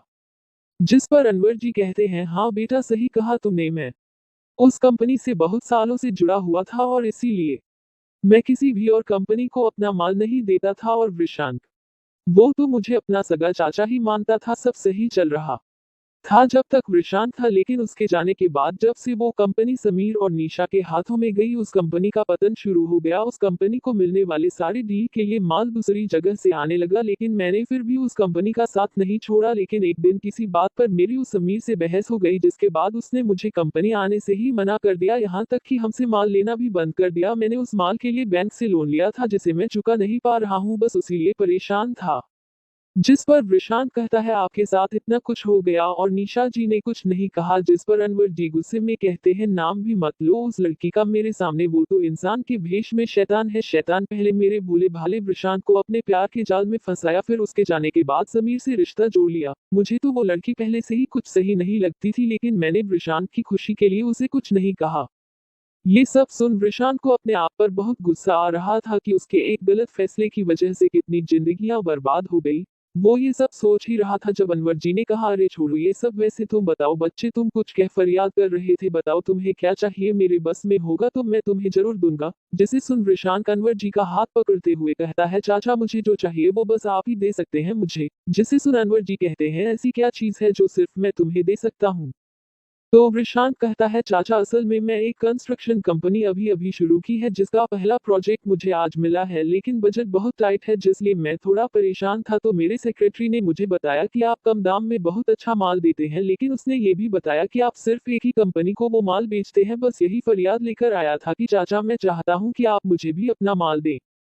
मैं जानता हूँ आप उस कंपनी से दिल से जुड़े हैं, लेकिन चाचा मेरे पहले कदम में मैं आपका साथ चाहता हूँ, क्या आप मेरे साथ देंगे? ये सब सुन अनवर जी पहले तो प्रशांत को देखने लगते हैं, लेकिन फिर अचानक ही उठकर उसे गले लगा लेते हैं और कहते हैं, मेरे बच्चे तुम फरियाद लेकर नहीं बल्कि फरिश्ते बनकर हमारी जिंदगी में आ हो। अल्लाह ने तुम्हें मेरे पास अपना बंदा बनाकर भेजा है। मैं तुम्हारी नहीं बल्कि तुम मेरी मदद करने आए हो। मैं तो वैसे भी कल ये सब बेचने वाला था, लेकिन तुम अचानक से मेरी जिंदगी में मसीहा बनकर आ गए। मैं जरूर मदद करूंगा तुम्हारी। तुम बताओ तुम्हें कितना माल चाहिए? मेरे बच्चे मैं तुम्हें मार्केट से कम दाम में माल दूंगा। ये सुन प्रशांत के चेहरे पर मुस्कान आ जाती है, तो वो कहता है, चाचा मैं चाहता हूँ कि अब से आप हमें हर बार माल दिया करें। जिस पर अनवर जी मुस्कुराते हुए कहते हैं, क्यों नहीं मेरे बच्चे, मैं जरूर दूंगा तुम्हें। फिर अपने सिर पर मारते हुए कहते हैं, अरे देखो मैं भी कितना भुलक्कड़ हूँ, तुमसे इतनी बातें कर ली, लेकिन तुम्हारा नाम तो पूछा ही नहीं। तुम्हारा नाम क्या है मेरे बच्चे? जिस पर प्रशांत उन्हें बताता है, चाचा मेरा नाम प्रशांत पांडे है और मेरी कंपनी का नाम आर पी कंस्ट्रक्शन है। प्रशांत का नाम से अनवर जी के चेहरे पर से हंसी गायब हो जाती है और वो एकटक प्रशांत को देखने लगते हैं। वृषांक भी समझ जाता है कि अनवर जी उसका ये सोच रहे हैं कि वो उनका फायदा उठाने के लिए ये सब बोल रहा है, तो वो तुरंत कहता है, चाचा मैं जानता हूँ आप सोच रहे होंगे कि मैंने आपसे फायदा उठाने के लिए ये सब बोल है, लेकिन चाचा मेरा यकीन मानिए मेरा नाम वृषांक ही है, आज से नहीं बल्कि हमेशा से। और मैं तो आज से पहले ये जानता भी नहीं था कि आपके जिंदगी में भी कोई वृषांक नाम का इंसान था जिसे आप बहुत प्यार करते थे। वृषांक की बातें सुन अनवर जी के चेहरे पर वापस हंसी आ जाती है। वो कहते हैं, बच्चे मैं जानता हूँ तुम ऐसे नहीं है, बल्कि मैं तो ऐसा कुछ सोच भी नहीं रहा था। उम्र के इस पड़ाव में मैं लोगों की आंखें देखकर ही उनके इरादे भांप जाता हूँ, और तुम मुझे बिल्कुल वैसे नहीं लगे। ये सुन वृषांक तो तसल्ली होती है, तो वो बाकी की बातें कल ऑफिस में करने को कह जाने लगता है। उसे जाने का बिल्कुल भी मन नहीं था, क्योंकि उसके इस शरीर में आने के बाद से उसे आज तक कोई भी अपना नहीं मिला था। उसे हमेशा अनजान चेहरे ही दिखे थे, लेकिन आज जब उन्हें अपने जान पहचान का चेहरा दिखा तो वो बहुत भावुक हो उठा था। लेकिन वो वहां से बिना कुछ कहे जाने लगता है, क्योंकि अगर वो यहाँ कुछ देर और रुका तो अपने आप को कंट्रोल नहीं कर पाएगा और रो देगा। वहीं अनवर जी उसे जाते देख पीछे से बोलते हैं, वृषांक बच्चे आराम से और ध्यान से जाना, ठीक है। वृषांक का इतना सुनना था कि वो भागकर अनवर जी के गले लगकर उसने जो अब तक अपने आप को रोकर रखा था जोर जोर से रो पड़ा। ये सब देख अनवर जी और विशाल दोनों हैरान थे। जहां अनवर जी को ये समझ नहीं आ रहा था कि आखिर उसे क्या हुआ, वही विशाल इसलिए हैरान था क्योंकि उसने इतने दिनों में कभी वृषांक को इस तरह एक्ट करने नहीं देखा। वही वृषांक इस सब की परवाह ना करते हुए अनवर जी के गले लग रो रहा था। उसे ऐसा लग रहा था कि जैसे किसी छोटे बच्चे को मेले में उसके माँ बाप बिछड़ गए हों और अचानक से वो उनके सामने आ गए हों। चैप्टर 23 एक्सीडेंटल किस। काफी देर रोने के बाद जब वृषांक का मन हल्का हो जाता है तो वो अनवर जी के अलग होता है। वहीं अनवर जी उसे अजीब नजरों से देख रहे होते हैं, मानो पूछ रहे हों, क्या हुआ बच्चे, तुम इस तरह क्यों रोए। जिस समझते हुए वृषांक कहता है, वो डॉट डॉट चाचा मुझे माफ कर दीजिएगा, असल में आपको देखकर मुझे मेरे चाचा की याद आ गई, वो भी मुझे इसी तरह बुलाया करते थे, बस वो ही सोचकर थोड़ा इमोशनल हो गया था। ये सुन अनवर जी मुस्कुराते हुए कहते हैं, कोई बात नहीं बच्चे, मैं भी तो तुम्हारे चाचा जैसा ही हूँ, तुम्हें माफी मांगने की कोई जरूरत नहीं है, हम कल मिलते हैं। ये सुन वृषांक वहां से विशाल के साथ निकल जाता है। कार में विशाल वृषांक से कहता है, सर मटेरियल की प्रॉब्लम तो सॉल्व हो गई, हम काम कब से शुरू कर सकते हैं। जिस पर वृषांक कहता है, जितनी जल्दी हो सके, और हाँ इस खबर को न्यूज एजेंसी तक पहुंचा दो, जिससे हमें ही फायदा होगा। ये सुन विशाल कहता है, ठीक है सर। इन सब काम को करते करते काफी देर हो जाती है, तो विशाल पूछता है, सर आपको घर ड्रॉप कर दूं। घर शब्द सुनते ही वृषांक को अचानक भाव्या का चेहरा नजरों के सामने घूम जाता है, जिससे वो ना चाहते हुए भी मुस्कुराने लगता है। वही विशाल अभी भी जवाब का इंतजार कर रहा था, तो वृषांक कहता है, हाँ विशाल मुझे घर छोड़ दो और कल जल्दी ही ऑफिस के लिए निकल जाना, हमें जितनी जल्दी हो सके ये प्रोजेक्ट शुरू करना है। उद्धरण चिन्ह। ये बोल वो चुप हो जाता है। कुछ ही देर में वृषांक घर आ जाता है, तो विशाल उसे वहीं छोड़कर निकल जाता है। उधर भाव्या हमेशा की तरह वृषांक का इंतजार कर रही थी। उसे तो ना जाने क्यों, लेकिन वृषांक का इंतजार करना अच्छा लगता था, लेकिन आज उसके मन में वृषांक के लिए कई सवाल थे जिसे वो वृषांक से पूछना चाहती थी। सामने वृषांक को आता देख भाव्या के चेहरे पर स्माइल आ जाती है। वहीं वृषांक भाव्या को उसका इंतजार करते देख मुस्कुराने लगता है। भाव्या वृषांक के पास जाती हुई कहती है, आ गए तुम, ये तुम रोज घर लेट क्यों आते हो, ऐसा क्या काम करते हो कि तुम्हें लेट हो जाता है। उद्धरण चिन्ह। भाव्या की इस तरह की शिकायत सुन वृषांक दिल तो प्यार से भर उठता है। उसे तो ऐसा लग रहा था जैसे भाव्या उसके घर लेट आने से उसे एक बीवी की तरह पूछ रही हो, आज लेट क्यों हुई। ये सब सोच वो खुद को मुस्कुराने से रोक नहीं पाता। वही भाव्या उसे मुस्कुराता देख प्यार से उसे निहारने लगती है, क्योंकि इस वक्त उसे वृषांक दुनिया का सबसे हैंडसम आदमी लग रहा था। लेकिन तुरंत ही होश में आते हुए कहती है, बताओ तुम रोज लेट क्यों होते हो। जिस पर वृषांक भी होश में आते हुए कहता है, क्योंकि मैं ऐसा काम करता हूँ जिसमें थोड़ी लेट ही छुट्टी मिलती है, वैसे तुम क्यों पूछ रही हो ये सब। फिर शरारती मुस्कान लिए पूछता है, मेरे बिना मन नहीं लगता है क्या तुम्हारा। जिसे सुन भाव्या झेप जाती है और इधर उधर देखने लगती है। अपनी झेप मिटाने के लिए वो वृषांक से आज कॉलेज में हुए इंसिडेंट के बारे में पूछने का सोचती है और पूछती है, वृषांक तुम्हें उस सवाल का जवाब कैसे पता था जिसका जवाब आज तक कोई नहीं जान पाया था, और तुम्हें राजेश सर के बारे में इतना कैसे पता। डॉट डॉट ये सुनते ही वृषांक अपने मन में खुद को डांटते हुए कहता है, बस हो गया और बन कूल, अब दे जवाब भाव्या के सवालों का। लेकिन फिर अपने आप को शांत करते हुए और बिना नजरें मिलाए कहता है, ओ असल में मैं भी वो सवाल मैगजीन में देख लिया था और फिर उसका हल ढूंढने में लगा था। ये सच है कि उसे सिर्फ एक ही इंसान ने हल किया था जो उस जवाब को रजिस्टर नहीं करवा पाया, लेकिन जिस इंसान ने उस मैथ चैंपियनशिप की सवालों को चेक किया था उसने उस हल की फोटो ले ली थी और अपने साइट पर डाल दी थी जहां से मुझे वो हल मिला। लेकिन फिर जैसे ही वो सवाल मैगजीन में छपा उसने वो फोटो वहां से हटा दी, लेकिन तब तक मैं देख चुका था। उद्धरण चिन्ह। और रही बात राजेश सर के बारे में जानने की, तो तुम्हें शायद मालूम नहीं, लेकिन राजेश सर हमारे घर के पास ही रहते हैं और उनके गुरु भी वहीं रहते थे। इसी वजह से मैंने उन्हें वहां कई बार देखा था, लेकिन कभी बात नहीं की, तो बस इसीलिए उनके बारे में जानता हूँ। और अगर अब तुम्हारे सवाल खत्म हो गए हो तो क्या मैं अंदर जा सकता हूँ? वो क्या है ना, मुझे बहुत भूख लगी है, विशांत ने भाव्या के और सवालों से बचने के लिए कहा, जिसे सुन भाव्या कहती है, हाँ। हाँ क्यों नहीं, मैं भी ना भूल ही गई थी, तुम्हें भूल भी लगी होगी। तुम चलो, मैं तुम्हारे लिए खाना लगाती हूँ। ये बोल वो किचन की तरफ चली जाती है। वही प्रशांत भी चेंज करने चला जाता है। चेंज करके आने बाद वो खाने बैठ जाता है। वही भाव्या उसे खाते हुए देखने लगती है। खाना खत्म करने के बाद भाव्या प्लेट को किचन में रख कर आ रही थी। विशांक अपने फोन में कुछ देख रहा था और भाव्या उसे देख रही थी। उसे देखने के चक्कर में उसे दिखाई ही नहीं दिया और वो नीचे कालीन में फंस कर गिरने लगी, जिसे देख विशांक भी उसे बचाने के लिए आगे आ गया, लेकिन तब तक बहुत देर हो चुकी थी। भाव्या विशांक को लेकर नीचे गिर चुकी थी, जिससे उन दोनों के लिप्स एक दूसरे से जुड़ जाते हैं और दोनों ना चाहते हुए भी एक दूसरे को किस कर बैठते हैं। वही जैसे ही दोनों एक दूसरे को किस करते हैं, दोनों के ही शरीर में कर्ट सा दौड़ जाता है, जिससे दोनों के दिल किसी बुलेट ट्रेन से भी ज्यादा फास्ट दौड़ रहे थे। वो दोनों तो इतने शॉक में थे कि दोनों ही ये भूल गए कि वो दोनों एक दूसरे को अभी भी किस कर रहे थे। या यूं कहो कि दोनों एक दूसरे से अलग होना ही नहीं चाहते थे, क्योंकि दोनों के लिए ही ये पल बहुत खास था। लेकिन विशांत जल्दी से रिएक्ट करता है और भाव्या को अपने ऊपर से हटने को कहता है, लेकिन भाव्या तो अभी अभी हुए उस किसकी खुमारी में थी, उसे तो विशांत की बातें सुनाई ही नहीं दे रही थी। तो विशांत उसे हिलाते हुए कहता है, भाव्या उठो। ये सुन भाव्या होश में आती है। अब उसे विशांत से नजरें मिलाने में भी शर्म आ रही थी। वो जल्दी से उठकर वहां से अपने कमरे की ओर भाग जाती है। वही विशांत उसे इस तरह भागते हुए देख मुस्कुराने लगता है और मुस्कुराते हुए ही अपने कमरे में चला जाता है और जाकर बेड पर अभी अभी हुए उस एक्सीडेंटल किस के बारे में ही सोचे जा रहा होता है। उसे ना जाने क्यों, लेकिन भाव्या को किस करने में कोई असहजता महसूस नहीं हुई थी, बल्कि उसे तो ऐसा लगा जैसे किसी प्यासे को पानी मिल गया हो। वही पिछले जन्म में जब निशा प्रशांत को किस करने की कोशिश करती थी, तो ना जाने क्यों उसे वो सब बिल्कुल अच्छा नहीं लगता था। ये सोच वो अपने मन में कहता है, क्या निशा सच कह रही थी कि मैंने उससे कभी प्यार किया ही नहीं? क्यों मुझे उसके साथ रह भी वो सुकून नहीं मिलता था जो मुझे भाव्या के साथ आता है? क्यों मुझे भाव्या का नजदीक आना असहज नहीं करता है? क्या सच में मैंने निशा से प्यार किया ही नहीं था?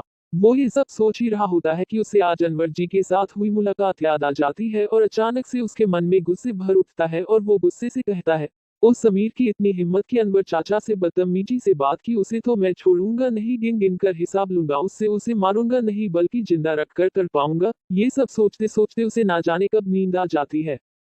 वही भाव्या भाग अपने कमरे में आ जाती है और सीधा बाथरूम की तरफ जाती है और सामने लगे आईने में खुद को देखती है। और फिर अभी अभी हुए उस किस को याद करते ही अपने आप ही उसके हाथ उसके होठों की तरफ बढ़ जाते हैं। उस किस को याद करते ही भाव्या शर्मा जाती है और अपने आप से कहती है, मैंने कभी नहीं सोचा था कि मेरी लाइफ की पहली किस इस तरह होगी। ये सोच वो खुद से ही शर्माने लग जाती है, लेकिन ना जाने लेकिन उससे ये सब गलत नहीं लग रहा था और वो खुद से कहती है, ये मुझे क्या हो रहा है? मेरी पहली किस इस तरह से एक्सीडेंटल किस में बदल गई, लेकिन मुझे बुरा क्यों नहीं लग रहा है? क्या सच में मुझे विशांत से प्यार हो गया है? ये सोचते ही उसके मन में एक अलग ही गुदगुदी सी होने लगती है। ऐसी फीलिंग आने लगती है जैसे वो मूविंग बीट पर सवार हो। लेकिन फिर खुद से ही कहती है, नहीं भाव्या, इतनी जल्दी इस फीलिंग को प्यार का नाम मत दे। हो सकता है तू बस उससे अट्रैक्ट हो इसलिए ये सब महसूस कर रही हो, अभी खुद को थोड़ा और टाइम दे। फिर कहती है, अब मैं कल विशी को फेस कैसे करूंगी? ये सब सोचते सोचते वो भी नींद की आगोश में चली जाती है।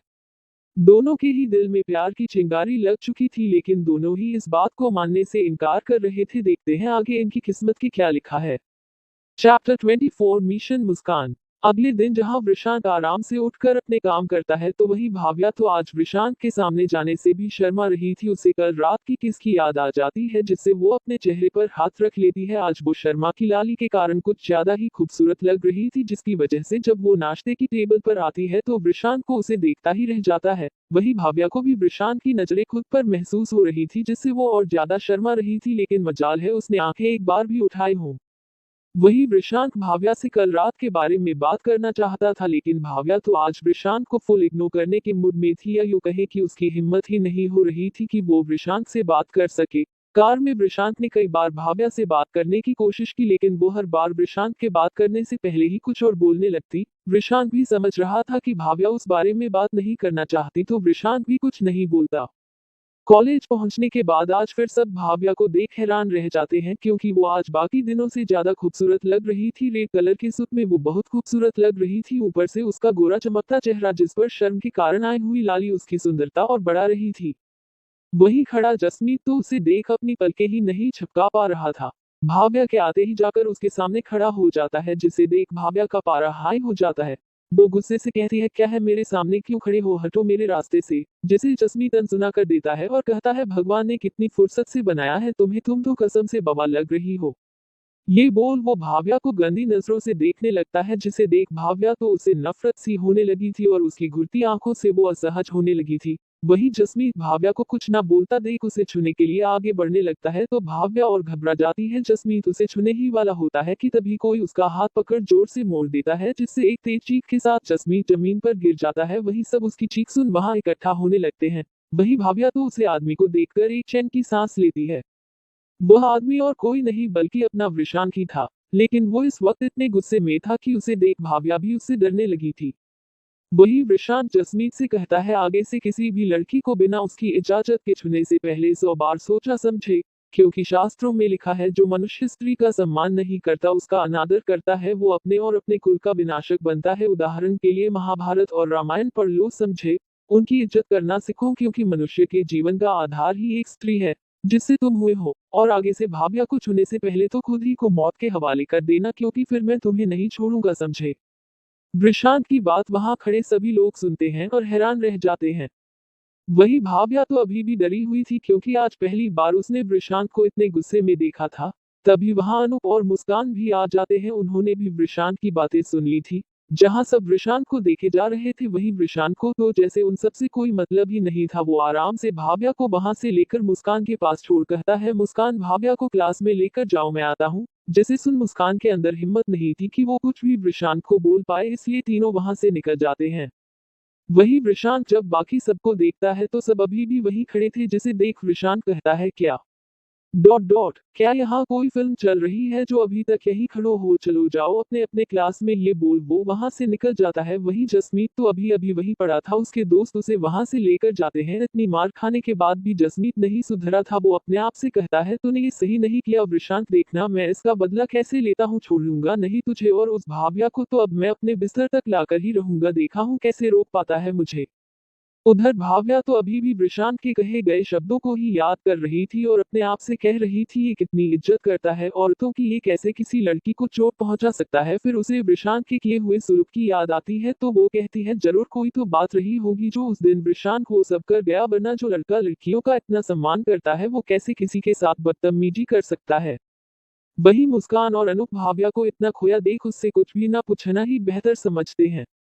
कुछ देर में क्लास शुरू हो जाती है और लगातार 3 क्लास चलती रहती है, जिसके बाद जाकर उन लोगों को थोड़ा टाइम मिलता है, जिसके बाद चारों कैंटीन जाते हैं। कोई भी सुबह हुई बात के बारे में बात नहीं कर रहा था, सब शांत थे। तो मुस्कान इतनी शांति देख सबका ध्यान भटकाने की कोशिश करते हुए वृषांक से कहती है, वैसे वृषांक, क्या तुम्हें भूख लगी है, मैं तुम्हारे लिए कुछ लाऊं। जिसे सुन भाव्या और अनु का तो मुंह ही बन जाता है। वही वृषांक भी मुस्कान का इरादा समझ रहा था, तो वो भी मुस्कुराते हुए कहता है, नहीं मैं कुछ नहीं खाऊंगा, हाँ लेकिन चाय चलेगी।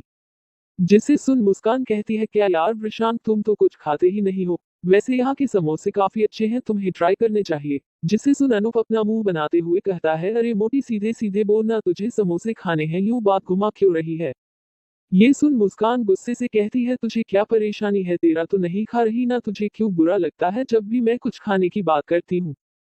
और फिर दोनों की बहस शुरू हो जाती है, जिसे देख भाव्या और वृषांक परेशान हो जाते हैं। तो भाव्या उन्हें शांत कराते हुए कहती है, चुप हो जाओ, तुम दोनों जब देखो तब लड़ते रहते हो। जिसे सुन मुस्कान कहती है, मैंने शुरू नहीं किया था, इसने शुरू किया था। जिसे सुन भाव्या कहती है, ठीक है माते, लेकिन अब आप तो चुप हो जाइए। सुन मुस्कान कहती है, मैं तो चुप ही हूँ, वैसे भी इस बिल्ली से लड़कर तो मुझे और भूख लग गई है, चल भाव्या कुछ खाने को लेने चलते हैं, वरना ये हम सबका दिमाग ही खाएगा। ये बोल वो भाव्या को वहां से लेकर चली जाती है। वही उसे जाता देख अनूप मुस्कुरा देता है, जिसे वृषांक देख लेता है। वही वृषांक को खुद को देखता पाकर अनूप इधर उधर देखने लगता है। तो वृषांक कहता है, जब तुम दोनों एक दूसरे से इतना प्यार करते हो तो कहते क्यों नहीं एक दूसरे को। ये सुन अनूप हैरान रह जाता है और हैरानी से पूछता है, तुम क्या कह रहे हो, मुझे कुछ समझ नहीं आ रहा है। जिस पर वृषांक कहता है, देखो अनूप, मुझसे झूठ बोलने की कोशिश तो करना मत, क्योंकि मैंने तो तुम्हारी आंखों में मुस्कान के लिए प्यार पहले ही दिन देख लिया था, लेकिन मैं ये समझ नहीं पा रहा हूँ कि तुम मुझसे कहते क्यों नहीं हो। जिसे पर अनूप शांत हो जाता है और एक गहरी सांस लेते हुए कहता है, मैं क्या करूं, कभी हिम्मत ही नहीं होती उससे कहने की, डरता हूं कि कहीं प्यार पाने के चक्कर में उसकी दोस्ती ना खो दूं। और वैसे भी मैं तो इसी में खुश हूं, एक ना एक दिन तो उसे मेरा प्यार देखागा ही, उस दिन का मैं इंतजार करूंगा। ये सुन वृषांक कहता है, अनूप, ये असल जिंदगी है, कोई फिल्म नहीं कि किसी दिन मुस्कान तुम्हारा प्यार बिना कहे समझ जाएगी। कहीं ऐसा ना हो वो दिन कभी ना आए और एक दिन मुस्कान को कोई तुम्हारी आंखों के सामने से ले जाए।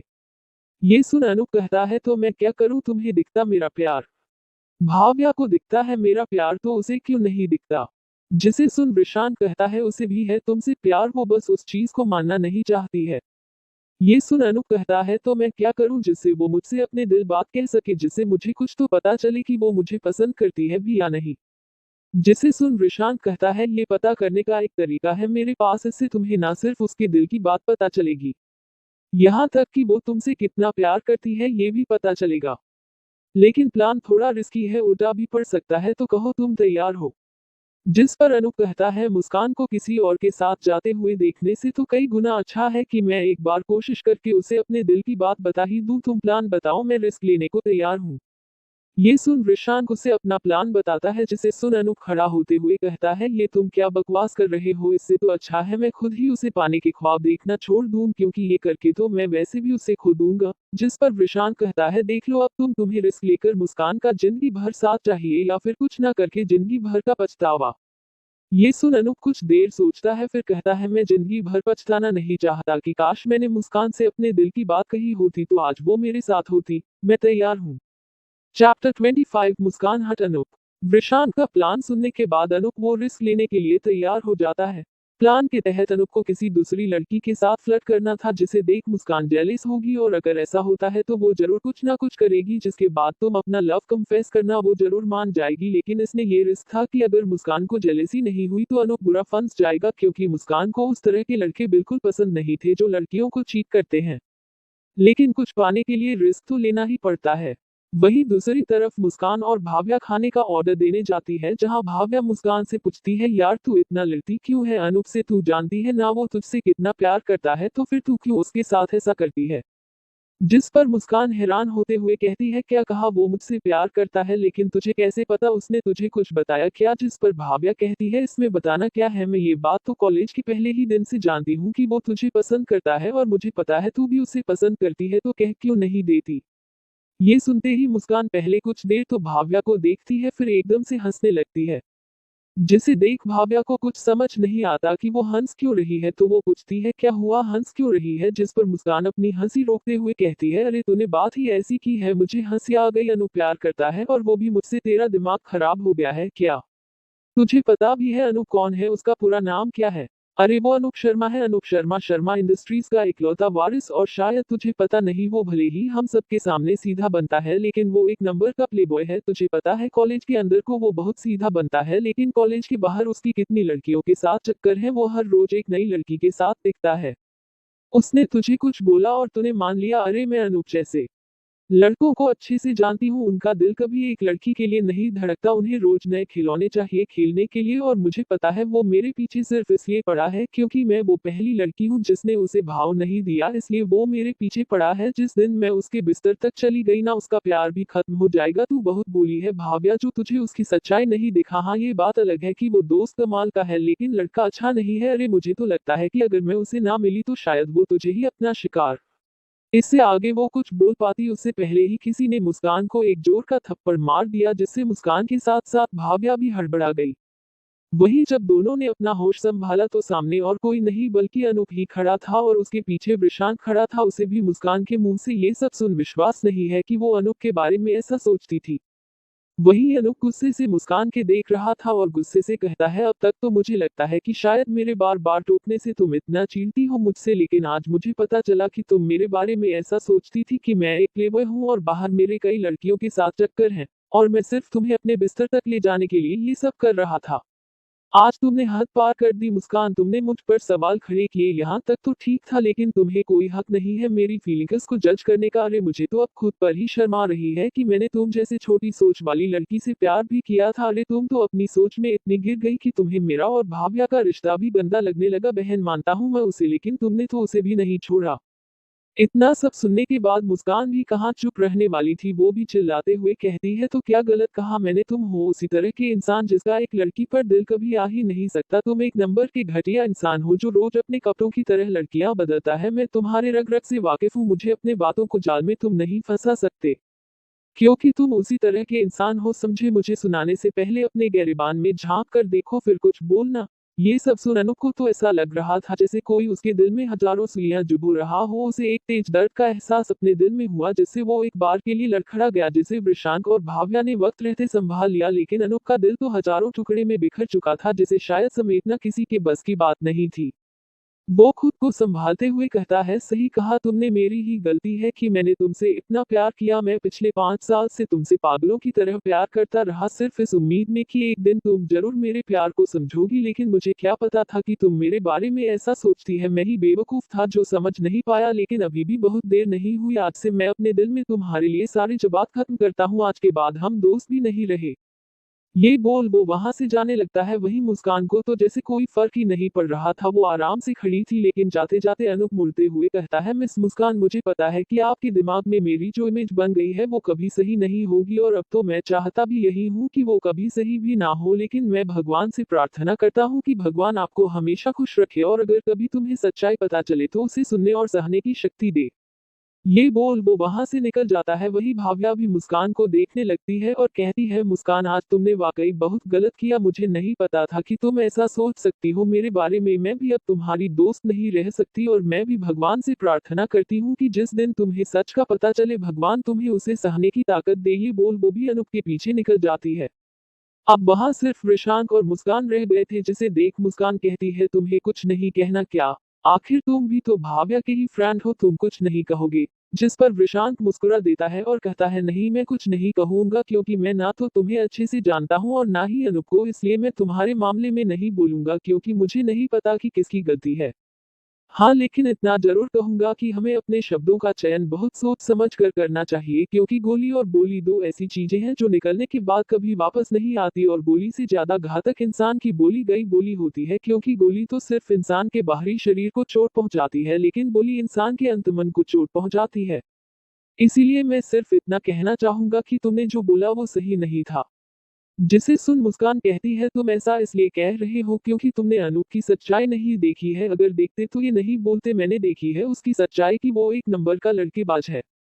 जिस पर वृषांत कहता है, मुझे नहीं पता क्या सच है और क्या झूठ, मैं सिर्फ अपने ऊपर विश्वास करता हूँ, और मेरा विश्वास कहता है कि अनूप गलत इंसान नहीं है। मुझे नहीं पता कि तुमने क्या देखा कि तुमने अनूप को गलत समझ लिया, लेकिन मुस्कान, मैं तो तुमसे एक ही बात कहना चाहूंगा कि हमेशा अपनी आंखों का देखा सच हो। ये जरूरी नहीं, कभी कभी हमें नजरों का धोखा भी हो जाता है। बाकी तुम खुद ही समझदार हो। ये बोल वो भी वहां से निकल जाता है और मुस्कान वहां अकेली खड़ी रह जाती है। उधर अनूप कॉलेज से निकल कॉलेज के छत पर आ जाता है और जोर जोर से रोने लगता है। उसे मुस्कान के कहे शब्द याद आ रहे थे कि वो एक नंबर का कैरेक्टरलेस लड़का है जिसका संबंध कई लड़कियों से है। वही उसका पीछा करते करते भाव्या और वृषांत भी आ जाते हैं। दोनों उसके पास जाते हैं और उसके कंधे पर हाथ रखते हैं, जिसे देख अनूप वृषांत के गले लग और जोर से रोने लगता है और कहता है, क्यों वृषांत, मेरे साथ ही क्यों होना था ये सब? क्या गलती थी मेरी कि वो मुझे ऐसा समझती है? जिस पर वृषांत उसे कुछ नहीं कहता, बस उसे रोने देता है। वही भाव्या को भी अनूप का ये दर्द देखा नहीं जा रहा था। उसे नहीं पता था कि मुस्कान ने ऐसा क्या देखा जो उसने ये समझ लिया, लेकिन उसे विश्वास था कि अनूप उस तरह का लड़का नहीं है। वही अनूप रोए ही जा रहा था तो वृषांत कहता है, बस अनूप अब और मत रो, नहीं तो तुम्हारी तबीयत खराब हो जाएगी। जिसे सुन अनूप सिसकते हुए कहता है, मैं क्या करूं वृषांक, मुझे बहुत दर्द हो रहा है। यहाँ अनूप अपने दिल की तरफ इशारा करते हुए कहता है और आगे कहता है, मैं बर्दाश्त नहीं कर पा रहा हूँ वृषांक, मैं सच में उस तरह का लड़का नहीं हूँ जैसा मुस्कान मुझे समझती है। मैं कभी भाव्या को गलत नजर से नहीं देखा, हमेशा औरतों का सम्मान किया। पता नहीं उसे कैसे लगता है कि मैं एक कैरेक्टरलेस लड़का हूँ। वृषांक, मुझे बहुत दर्द हो रहा है दिल में, मैं बर्दाश्त नहीं कर पा रहा हूँ कि जिसे मैंने अपने पूरे सच्चे मन से चाहा वो मेरे बारे में ऐसा सोचती है। जिस पर वृषांक कहता है, तुम रोना बंद करो अनूप, अगर तुम सही हो तो कभी ना कभी तुम्हारी सच्चाई सामने आ ही जाएगी, उस दिन उसे अपने किए का पछतावा भी होगा। ये सुन अनूप कहता है, भले ही मेरी सच्चाई सामने क्यों ना आ जाए, लेकिन मैं कभी मुस्कान को माफ नहीं करूंगा, क्योंकि उसने मुझे गलत समझा कोई बात नहीं, लेकिन उसने मेरे प्यार को ही गलत ठहरा दिया, इसलिए मैं उसे कभी माफ नहीं करूंगा वृषांक, कभी नहीं। कुछ देर रो लेने के बाद अनूप भाव्या से कहता है, भाव्या मैं चाहता हूँ तुम मुस्कान के पास जाओ, वो इस वक्त अकेली होगी, उसे तुम्हारे साथ की जरूरत है। ये सुन भाव्या कहता है, इतना सब होने के बाद भी तुम अभी भी उसकी चिंता कर रहे हो। जिस पर अनूप मुस्कुराते हुए कहता है, उसने भले ही कभी मेरी फीलिंग्स को नहीं समझा, लेकिन मैंने उसे अपने पूरे दिल से प्यार किया था। मैं तो किसी तरह संभल जाऊंगा, क्योंकि तुम दोनों मेरे साथ हो, लेकिन नहीं संभल पाएगी। मैं जानता हूँ वो इस वक्त बहुत अकेली होगी, मैं चाहता हूँ तुम उसके साथ रहो और उसका ख्याल रखना, उसे हमेशा संभालना, क्योंकि वो बहुत भोली है, उसे खुद का कभी होश नहीं रहता। ये सुन भाव्या कहती है, कैसे कर लेते हो तुम ये सब अनूप, इतना कुछ होने के बाद भी तुम्हें उसकी चिंता है। जिस पर अनूप मुस्कुराते हुए कहता है, भाव्या तुम नहीं समझोगी, इसे ही प्यार कहते हैं, जिसमें सामने वाला आपको चाहे कितना भी कुछ बुरा भला क्यों ना कहे, लेकिन आपको हमेशा उसकी फिक्र लगी रहती है और आप हर हाल में बस उसके खुश रहने की कामना ही करते हैं, और मैंने तो उससे सच्चा प्यार किया है। ये सुन भाव्या अपने मन में सोचती है, क्या इसे ही प्यार कहते हैं। ये बोल वो वृषांक को देखने लगती है, जो इस वक्त अनूप को संभालने में लगा हुआ था। Chapter 26 good news. Bhavya Anoop की बातें सुन सोच में पड़ जाती है, लेकिन फिर वहां से मुस्कान के पास जाने के लिए निकल जाती है। वहीं मुस्कान अकेले बैठ उदास थी, क्योंकि उसे भी अब लग रहा था कि उसे भाव्या और अनूप को लेकर गलत नहीं बोलना चाहिए था। बाकी उसने जो अनूप को कहा उसके लिए उसे कोई पछतावा नहीं था, बल्कि एक तरह से वो खुश थी, क्योंकि उसे अनूप के साथ रहने से भी चील थी। वो जब भी उसे देखती उसे उसका हर दिन अलग अलग लड़कियों के साथ घूमना याद आ जाता है, जिससे वो उसे और ज्यादा नफरत करने लगती थी। वो ये सब सोच ही रही थी कि तभी वहां भाव्या आ जाती है, अपने हाथ में पानी लेकर, जिसे देख मुस्कान उसे देखती है और कहती है, क्या हुआ, अभी भी कुछ सुनाना बाकी रह गया है क्या तुम्हारा जो वापस आए हो। जिस पर भाव्या हल्के गुस्से से कहती है, नहीं मैं तुमसे कुछ भी कहने नहीं आई, बस ये बोतल देने आई थी, क्योंकि मुझे पता है कि जब तुम रोती हो तो तुम्हें हिचकी और तब तुम्हें पानी चाहिए होता है, बस यही देने आई थी, अब जा रही हूँ।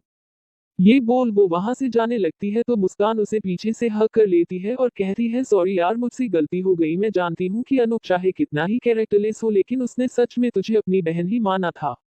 मुस्कान की ये बात सुन भाव्या को गुस्सा तो बहुत आता है, लेकिन उसे अनूप की कही बात याद आती है कि वो चाहे कुछ भी कहे मेरे बारे में, लेकिन तुम उसे कभी कुछ मत कहना और हमेशा उसकी दोस्त बनकर रहना, जिससे मुझे उसके बारे में पता तो चलता रहेगा।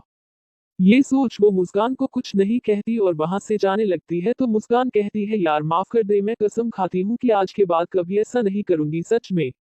जिस पर भाव्या कहती है, हॉल की मैं तुझसे अभी भी गुस्सा हूँ, लेकिन फिर भी मैं तुझे एक चांस देती हूँ, अब की बार अगर तूने कोई भी इस तरह की हरकत की तो मैं भूल जाऊंगी कि तू मेरी दोस्त है। जिस पर मुस्कान भी उसे ओके कहती है, लेकिन फिर आगे कहती है, लेकिन मेरी भी एक शर्त है कि अब अनूप हमारे साथ इस ग्रुप का हिस्सा नहीं रहेगा। मुझे ना जाने क्यों उसे देख नफरत सी होने लगती है, अब तक मैं उसे सिर्फ तेरी वजह से बर्दाश्त करती थी, लेकिन अब नहीं, अगर मंजूर है तो बोल, नहीं तो रहने दे।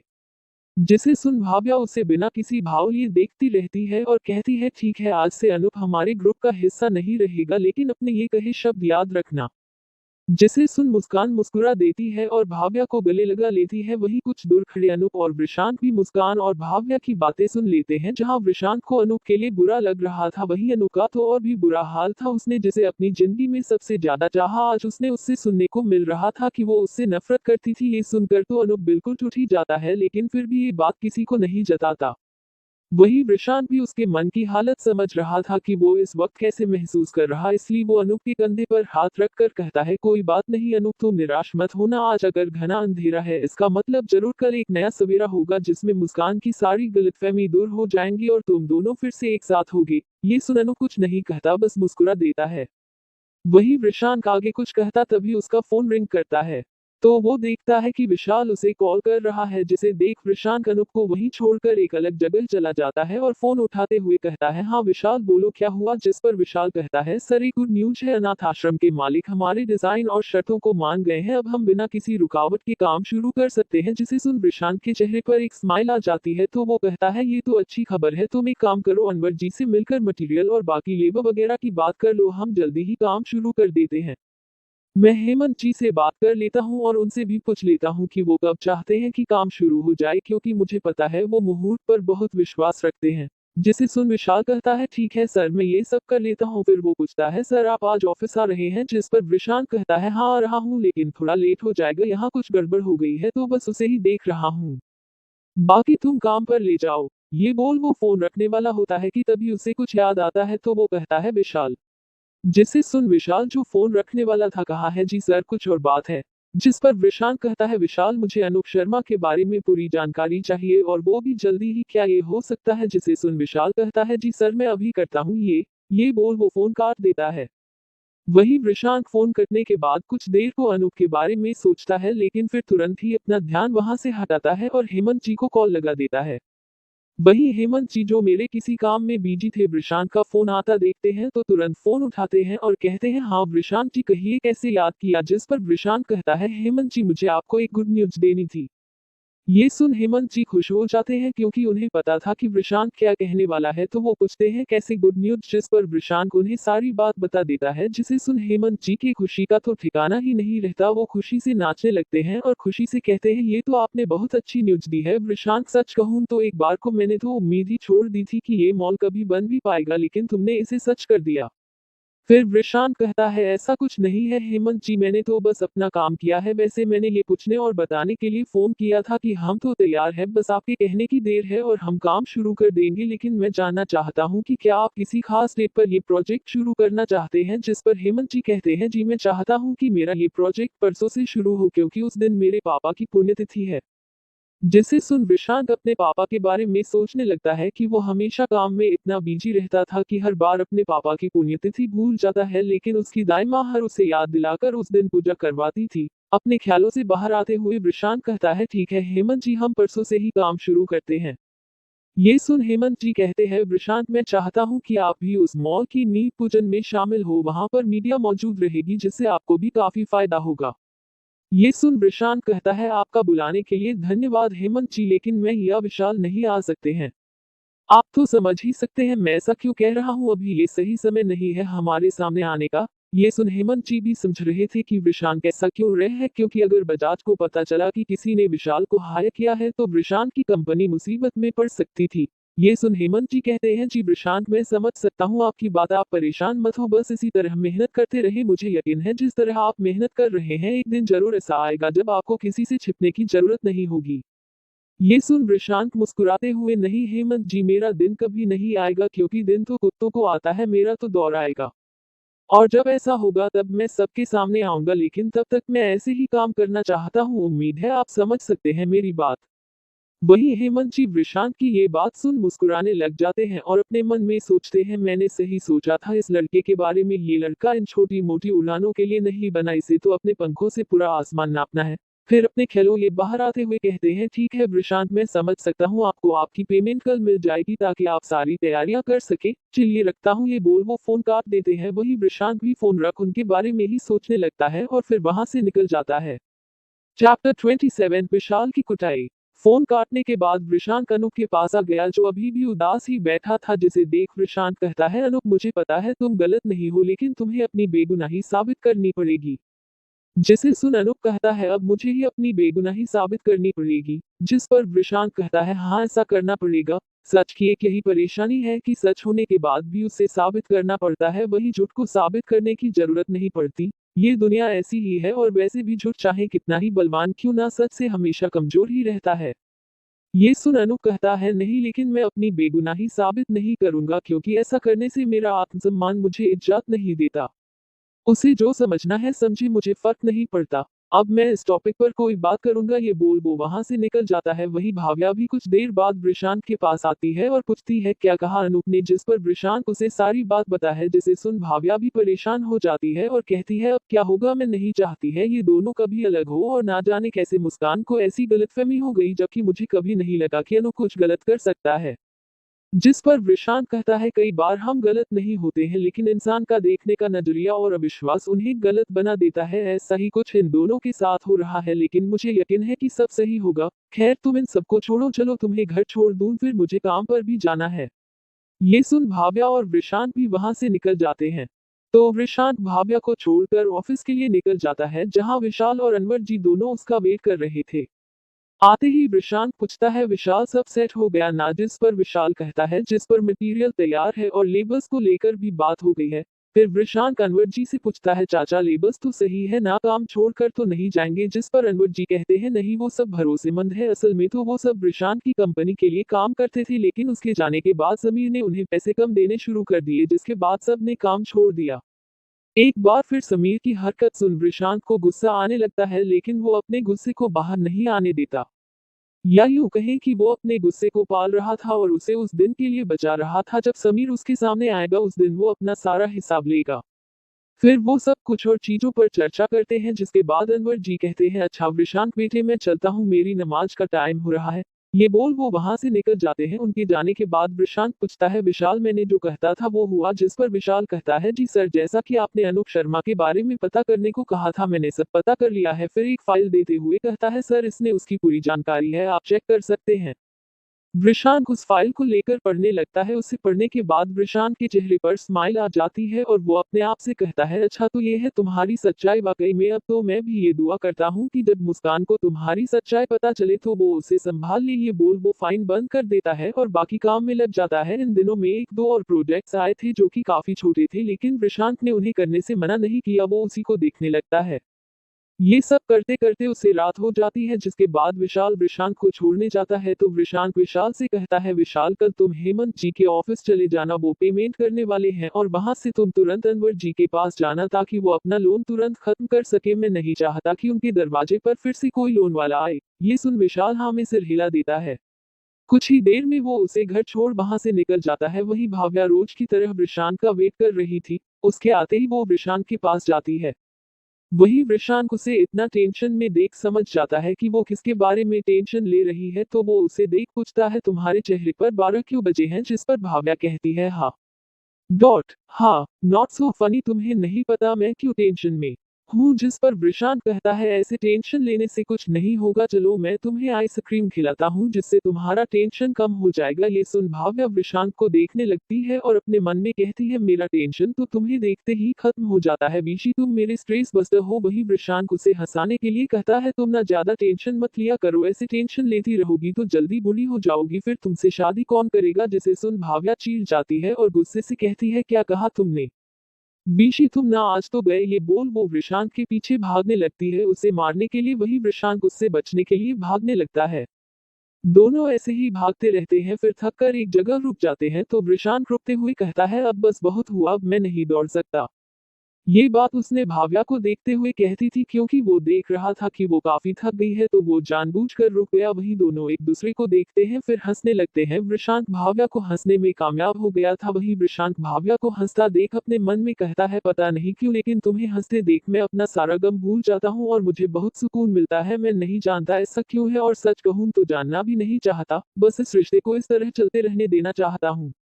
अपने ख्यालों से बाहर आने के बाद वृषांत भाव्या को आइसक्रीम खिलाता है, जिसे वो बड़े मजे से खाती है और फिर दोनों वॉक करने लगते हैं। भाव्या वृषांत को देखते हुए कहती है थैंक यू, जिस पर वृषांत कहता है वो किस लिए, जिस पर भाव्या कहती है मैं जानती हूँ तुमने मुझे हंसाने के लिए वो सब किया था उसलिए थैंक यू, लेकिन मेरी टेंशन अभी भी खत्म नहीं हो रही। तुम नहीं जानते वृषांत, अनूप और मुस्कान मेरे लिए क्या मायने रखते हैं। तुम्हें पता है वृषांत बचपन से मेरा कोई दोस्त नहीं रहा, क्योंकि सबको ये लगता था कि अमीर बाप की बेटी है तो घमंडी ही होगी, इसलिए कोई मुझसे दोस्ती नहीं करता था। पहली बार किसी ने मुझसे दोस्ती की और मैं नहीं चाहती कि वो इस तरह टूट जाए। ये सुन प्रशांत रुक जाता है और भाव्या का हाथ पकड़ उसे कहता है, भाव्या मेरी तरफ देखो। जिस पर भाव्या उसे देखती है तो प्रशांत कहता है, भाव्या तुम टेंशन मत लो, मुझे पता है कि तुम्हें उनकी टेंशन है, लेकिन तुम्हारे टेंशन लेने से कुछ नहीं होगा और मुझे पूरा यकीन है कि बहुत जल्द उन दोनों की गलतफहमी दूर हो जाएगी और तुम्हें तुम्हारे दोस्त वापस मिल जाएंगे। जिसे सुन भाव्या कहता है, और अगर ऐसा नहीं हुआ तो? ये सुन प्रशांत कहता है, अगर ऐसा हुआ तो जो सबसे ज्यादा लॉस में होगा वो मुस्कान होगी, क्योंकि अनूप जैसा लड़का मुस्कान दिया लेकर भी ढूंढेगी तब भी उसे नहीं मिलेगा। ही इज एक रियल जैम। ये सुन भाव्या पूछती है, तुम इतनी यकीन से कैसे कह सकते हो? क्या तुम्हें पता है अनूप की सच्चाई? अगर ऐसा है तो हम मुस्कान को बता सकते हैं, जिससे उसकी गलतफहमी जल्दी से दूर हो जाएगी। जिस पर प्रशांत मुस्कुराते हुए कहता है, हाँ, लेकिन मैं चाहता हूँ कि तुम दोनों उसकी सच्चाई अपनी आंखों से देखो, ताकि मुस्कान को एहसास हो कि वो कितनी गलत थी अनूप के बारे में, जिसके बाद जब वो दोनों साथ होंगे तो उनका साथ जन जन के लिए होगा। ये सुन भाव्या प्रशांत को देखने लगती है और अपने मन में सोचती है, क्या हमारा भी साथ जन्मों जन्मों के लिए होगा? दोनों एक दूसरे की आंखों में इतना खो जाते हैं कि उन्हें ये एहसास ही नहीं होता कि वो लोग रोड पर खड़े हैं। उनका ध्यान तब टूटा है जब वहां से गुजरती कार ने हॉर्न मारा, जिसके बाद जाकर उन्हें होश आया और वो दोनों चीखते हुए इधर उधर देखने लगे, जिसके बाद वो दोनों वहां से निकल गए। अगले दिन प्रशांत के कहे मुताबिक विशाल मिस्टर हेमंत के ऑफिस चला गया, जहां उन्होंने विशाल को उनकी पेमेंट का चेक दिया, जिसके बाद विशाल सीधा अनवर जी के पास गया। दरअसल उनके घर पर आए दिन लोन वसूलने वाले आते रहते थे, जिससे थक कर उन्होंने गेट बंद रखना ही सही समझा। विशाल जब उनके घर पहुंचा तो सामने गेट बंद था, जिसे देख वो गेट खटखटाने लगता है, लेकिन कोई दरवाजा खोलने के लिए तैयार नहीं था।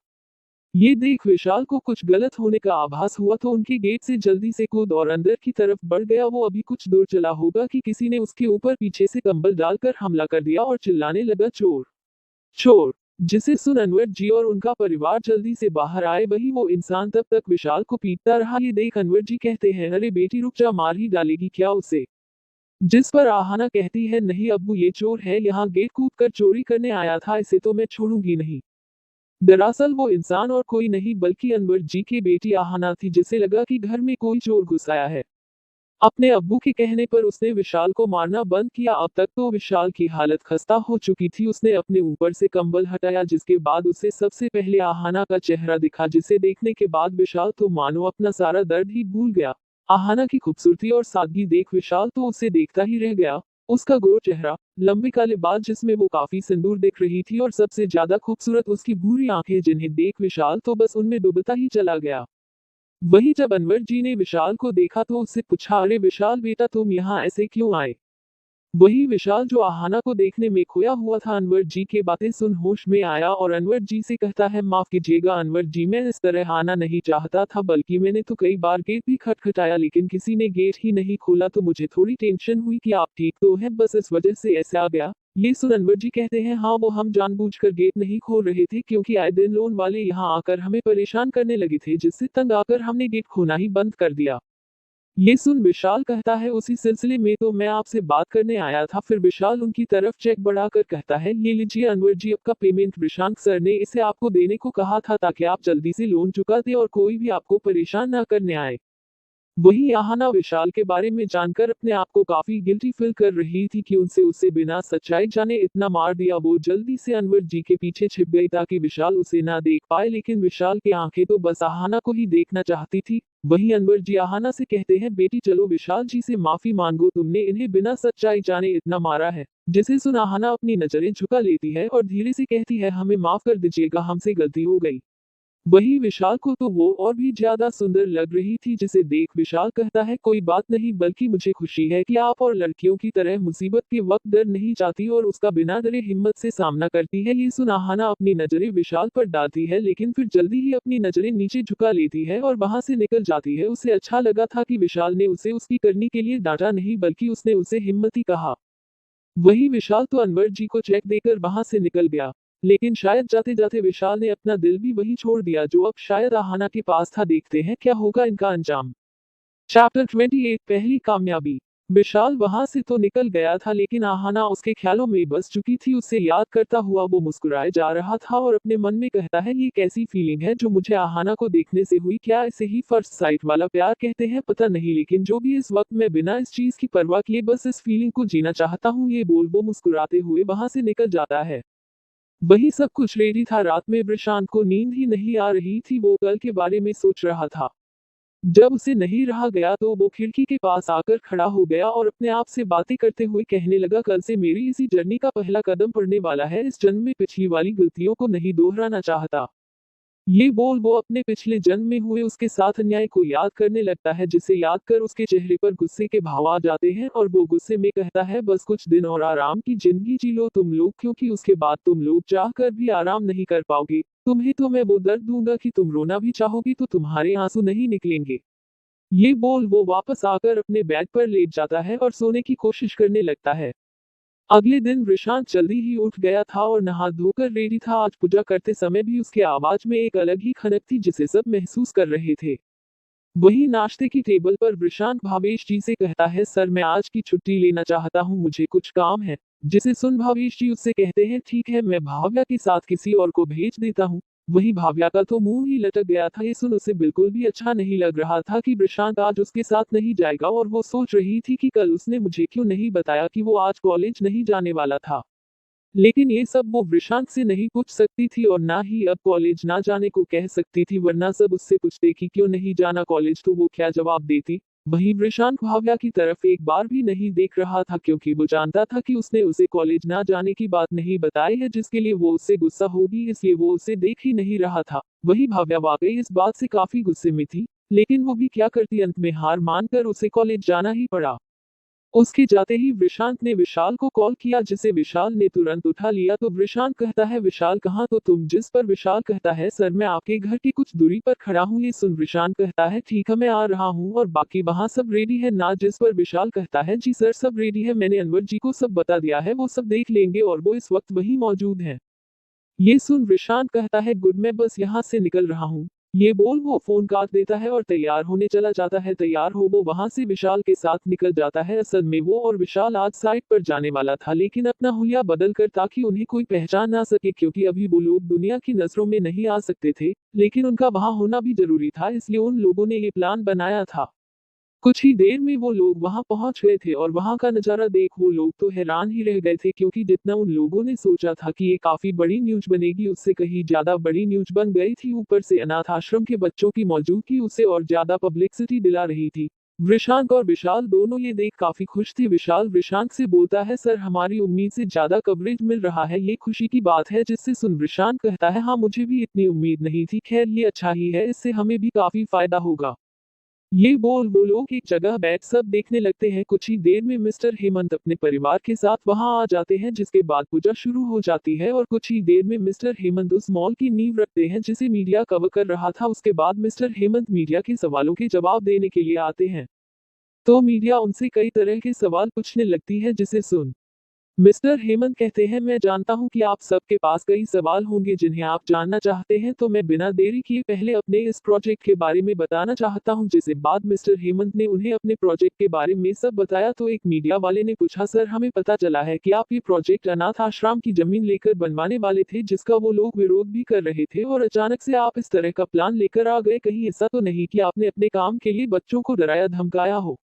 ये सुन मिस्टर हेमंत मुस्कुराने लगते हैं और कहते हैं, इस बात का जवाब आप उस अनाथ आश्रम के मालिक मिस्टर इंदर जी से ही क्यों नहीं पूछ लेते, और अगर आप चाहें तो उन बच्चों से भी पूछ सकते हैं। जिसके बाद मीडिया वालों ने इंदर जी से भी काफी सवाल किए और उसके बाद बच्चों से भी, जिनसे उन्हें पता चला कि उन बच्चों के बनाए सामान के लिए इस मॉल में एक कॉर्नर अलग से होगा। ये सुन मीडिया वाले भी खुश हो जाते हैं। उसके बाद मीडिया वाले वापस हेमंत जी से सवाल करते हैं। एक रिपोर्टर पूछता है, मिस्टर हेमंत हमें हमारे सूत्रों से पता चला है कि आपने ये प्रोजेक्ट पहले इस शहर की कई बड़ी कंपनियों को दिया था, जिन्होंने कभी बजट के चलते तो कभी इस जमीनी विवाद के चलते नहीं लिया, तो आखिर फिर आपने इसे कैसे शुरू किया। ये सुन मिस्टर हेमंत जी कहते हैं, जी सही कहा आपने, मेरे इस प्रोजेक्ट को लगभग सभी ने मना कर दिया था, जिससे मैं काफी परेशान भी रहने लगता था। मैं तो उम्मीद ही छोड़ दी थी कि ये प्रोजेक्ट कभी बन पाएगा, लेकिन फिर मैं एक ऐसे इंसान से मिला जिसने ना सिर्फ ये मुमकिन किया, बल्कि मेरी इस प्रोजेक्ट से रिलेटेड सारी परेशानी ही सॉल्व कर दी।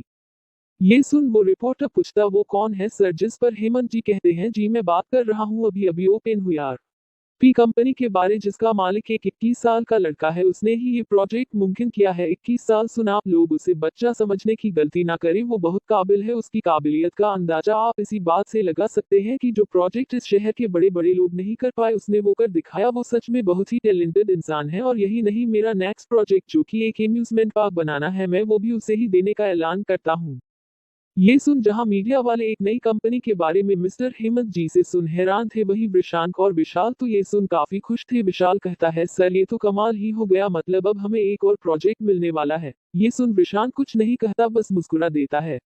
उधर मीडिया हेमंत जी से और भी कई सवाल पूछती है, जिसके बाद फाइनली सब खत्म होता है और सब वहां से निकल जाते हैं, जिसके बाद वृषांक और विशाल भी वहां से निकल जाते हैं और ये प्रोजेक्ट स्मूथली शुरू हो जाता है।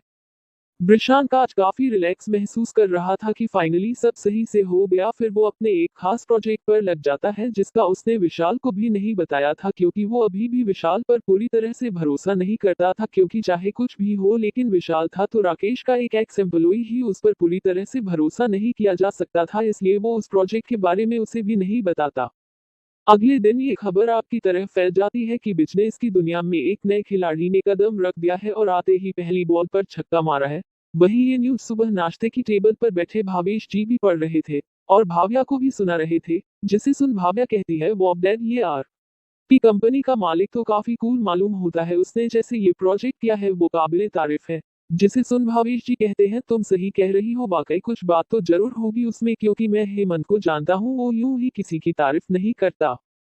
और जहां तक रही बात प्रोजेक्ट की, तो वाकई काफी कमाल का आइडिया लगाया है उसने, क्योंकि ये प्रोजेक्ट हेमंत लेकर मेरे पास भी आया था, लेकिन हमारे सारे आर्किटेक्ट्स ने इसे लेने मना कर दिया था, लेकिन इसने ये काम कर दिखाया। वाकई जिस तरह से उसने इस प्रोजेक्ट को हैंडल किया है, मुझे लगता है ये जरूर आगे हमारा राइवल बनेगा और शायद हमसे आगे भी निकल जाए, क्योंकि उम्र देखी है इसकी, वो अभी 21 साल का। इस उम्र में तो मैं अपनी पढ़ाई ही खत्म नहीं की थी, उस उम्र में ये कंपनी ना सिर्फ चला रहा है बल्कि कामयाब भी हो रहा है। वही बैठा वृषांक के सुन मन ही मन मुस्कुरा रहा था और उसे इस बात की खुशी थी कि भावेश प्रजापति जिसे इंसान भी उसे अपना राइवल मान रहे हैं। अब आने वाले समय में क्या होगा ये तो वक्त ही बता सकता है।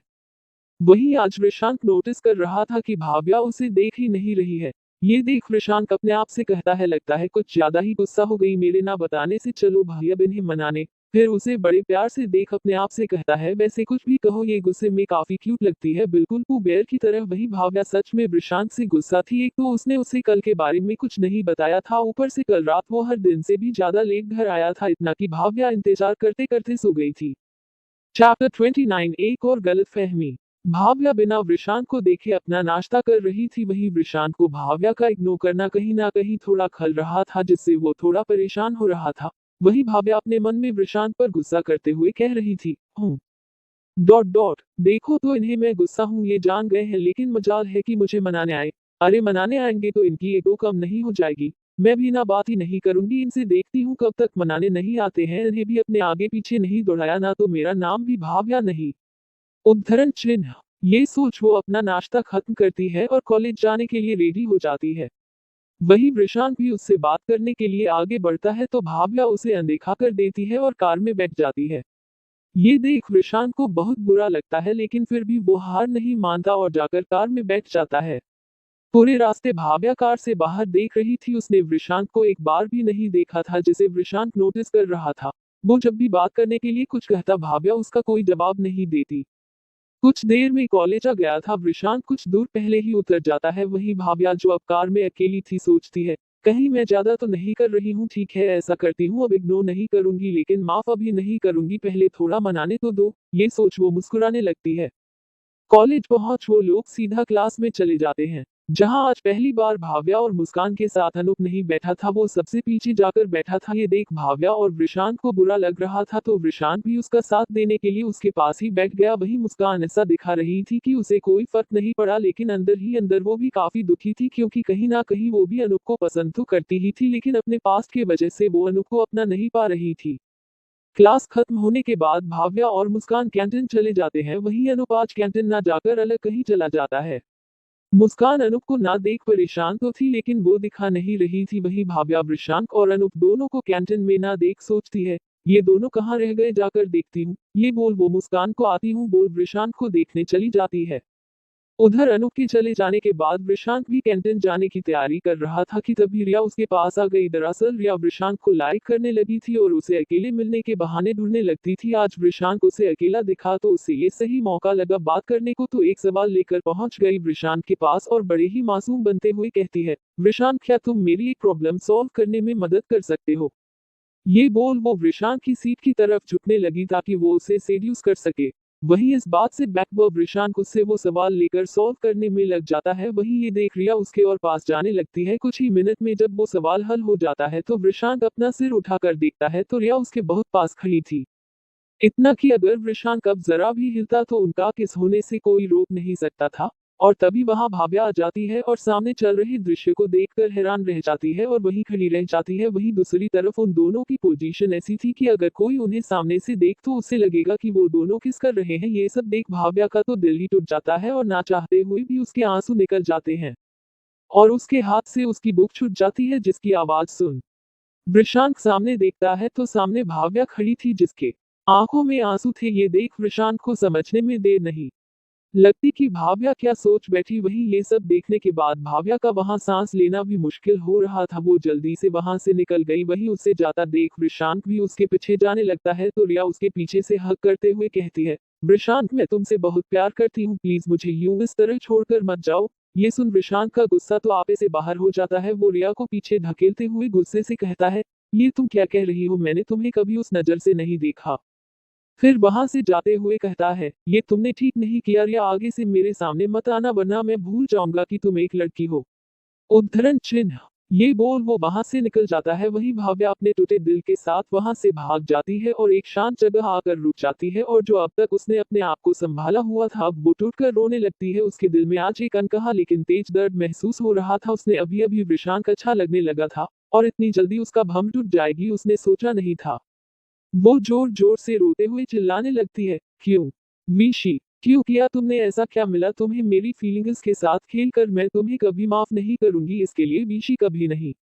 ये बोल वो रोने लगती है। वही वृषांक भाव्या को ढूंढ रहा था लेकिन बहुत ढूंढने के बाद भी वो उसे कहीं नहीं मिली। ये देख वो परेशान हो गया और सोचने लगा जरूर वो सब देख काफी गुस्से में होगी और ना जाने क्या सोच रही होगी, कहीं वो कोई गलत कदम ना उठा ले। ये सोच वो और ज्यादा घबराने लगता है। उद्धरण चिन्ह। वो ड्राइवर अंकल को कॉल करने की सोचता कि कहीं वो घर ना निकल गई है। ये सोच वो जैसे ही फोन करने जाता है तो उसका फोन बज जाता है। वो देखता है कि विशाल कॉल कर रहा था। वो फोन उठाकर पूछता है, हाँ विशाल बोलो। जिस पर विशाल कहता है, सर आप जल्दी से ऑफिस आ जाए, हमें 2 और प्रोजेक्ट के लिए कॉल आई है और हमें वहां जाना है। ये सुन विशाल कहता है, ठीक है मैं आता हूँ। ये बोल वो फोन रख तुरंत ड्राइवर अंकल को कॉल लगाता है। वो फोन उठाते हुए कहते हैं, हाँ बेटा कहो क्या बात है। जिस पर प्रशांत पूछता, अंकल क्या भाव्या जी आपके पास आई थी। जिस पर ड्राइवर अंकल कहते हैं, हाँ बेटा वो आई थी, कह रही थी उनकी तबीयत कुछ ठीक नहीं है इसलिए वो घर जाना चाहती हैं, इसलिए मैं उन्हें घर ले आया। क्या हुआ, कोई काम था क्या। उद्धरण चिन्ह। ये सुन कि भाव्या घर पहुंच गई है वृषांक एक राहत की सांस लेता है और सोचता है, चलो वो सेफली घर पर है, मैं उसे रात में बात कर लूंगा। ये सोच वो ड्राइवर अंकल से कुछ नहीं कहकर फोन रख देता है और ऑफिस के लिए निकल जाता है जहां वो उन 2 डीलर्स के लिए मीटिंग करता है और अपना प्लान रेडी करने के लिए उनसे कुछ दिन का टाइम लेता है। फिर वो वहां से सीधा मिस्टर हेमंत जी की साइट पर जाता है जहां काम विशांत ने अनवर जी की देखरेख में छोड़ा था। वो वहां पहुंच काम का जायजा लेता है। विशाल और अनवर भी उनके साथ ही थे। जिसके बाद वो लोग वहां से निकल काम के बारे में डिस्कस कर ही रहे थे कि तभी वहां आहाना आ जाती है अनवर जी के लिए खाना लेकर। उसे देख विशाल के दिल की धड़कनें तो मानो बुलेट ट्रेन से भी ज्यादा फास्ट हो गई थी और उसके चेहरे पर ना चाहते हुए भी एक मुस्कुराहट आ गई थी। वही वृषांक आहाना को देखता है तो बहुत खुश होता है क्योंकि पिछले जन्म में वृषांक की कोई बहन नहीं थी तो आहाना ही उसे राखी बांधती थी। तब वो 12वीं में थी और आर्किटेक्चर की पढ़ाई करना चाहती थी।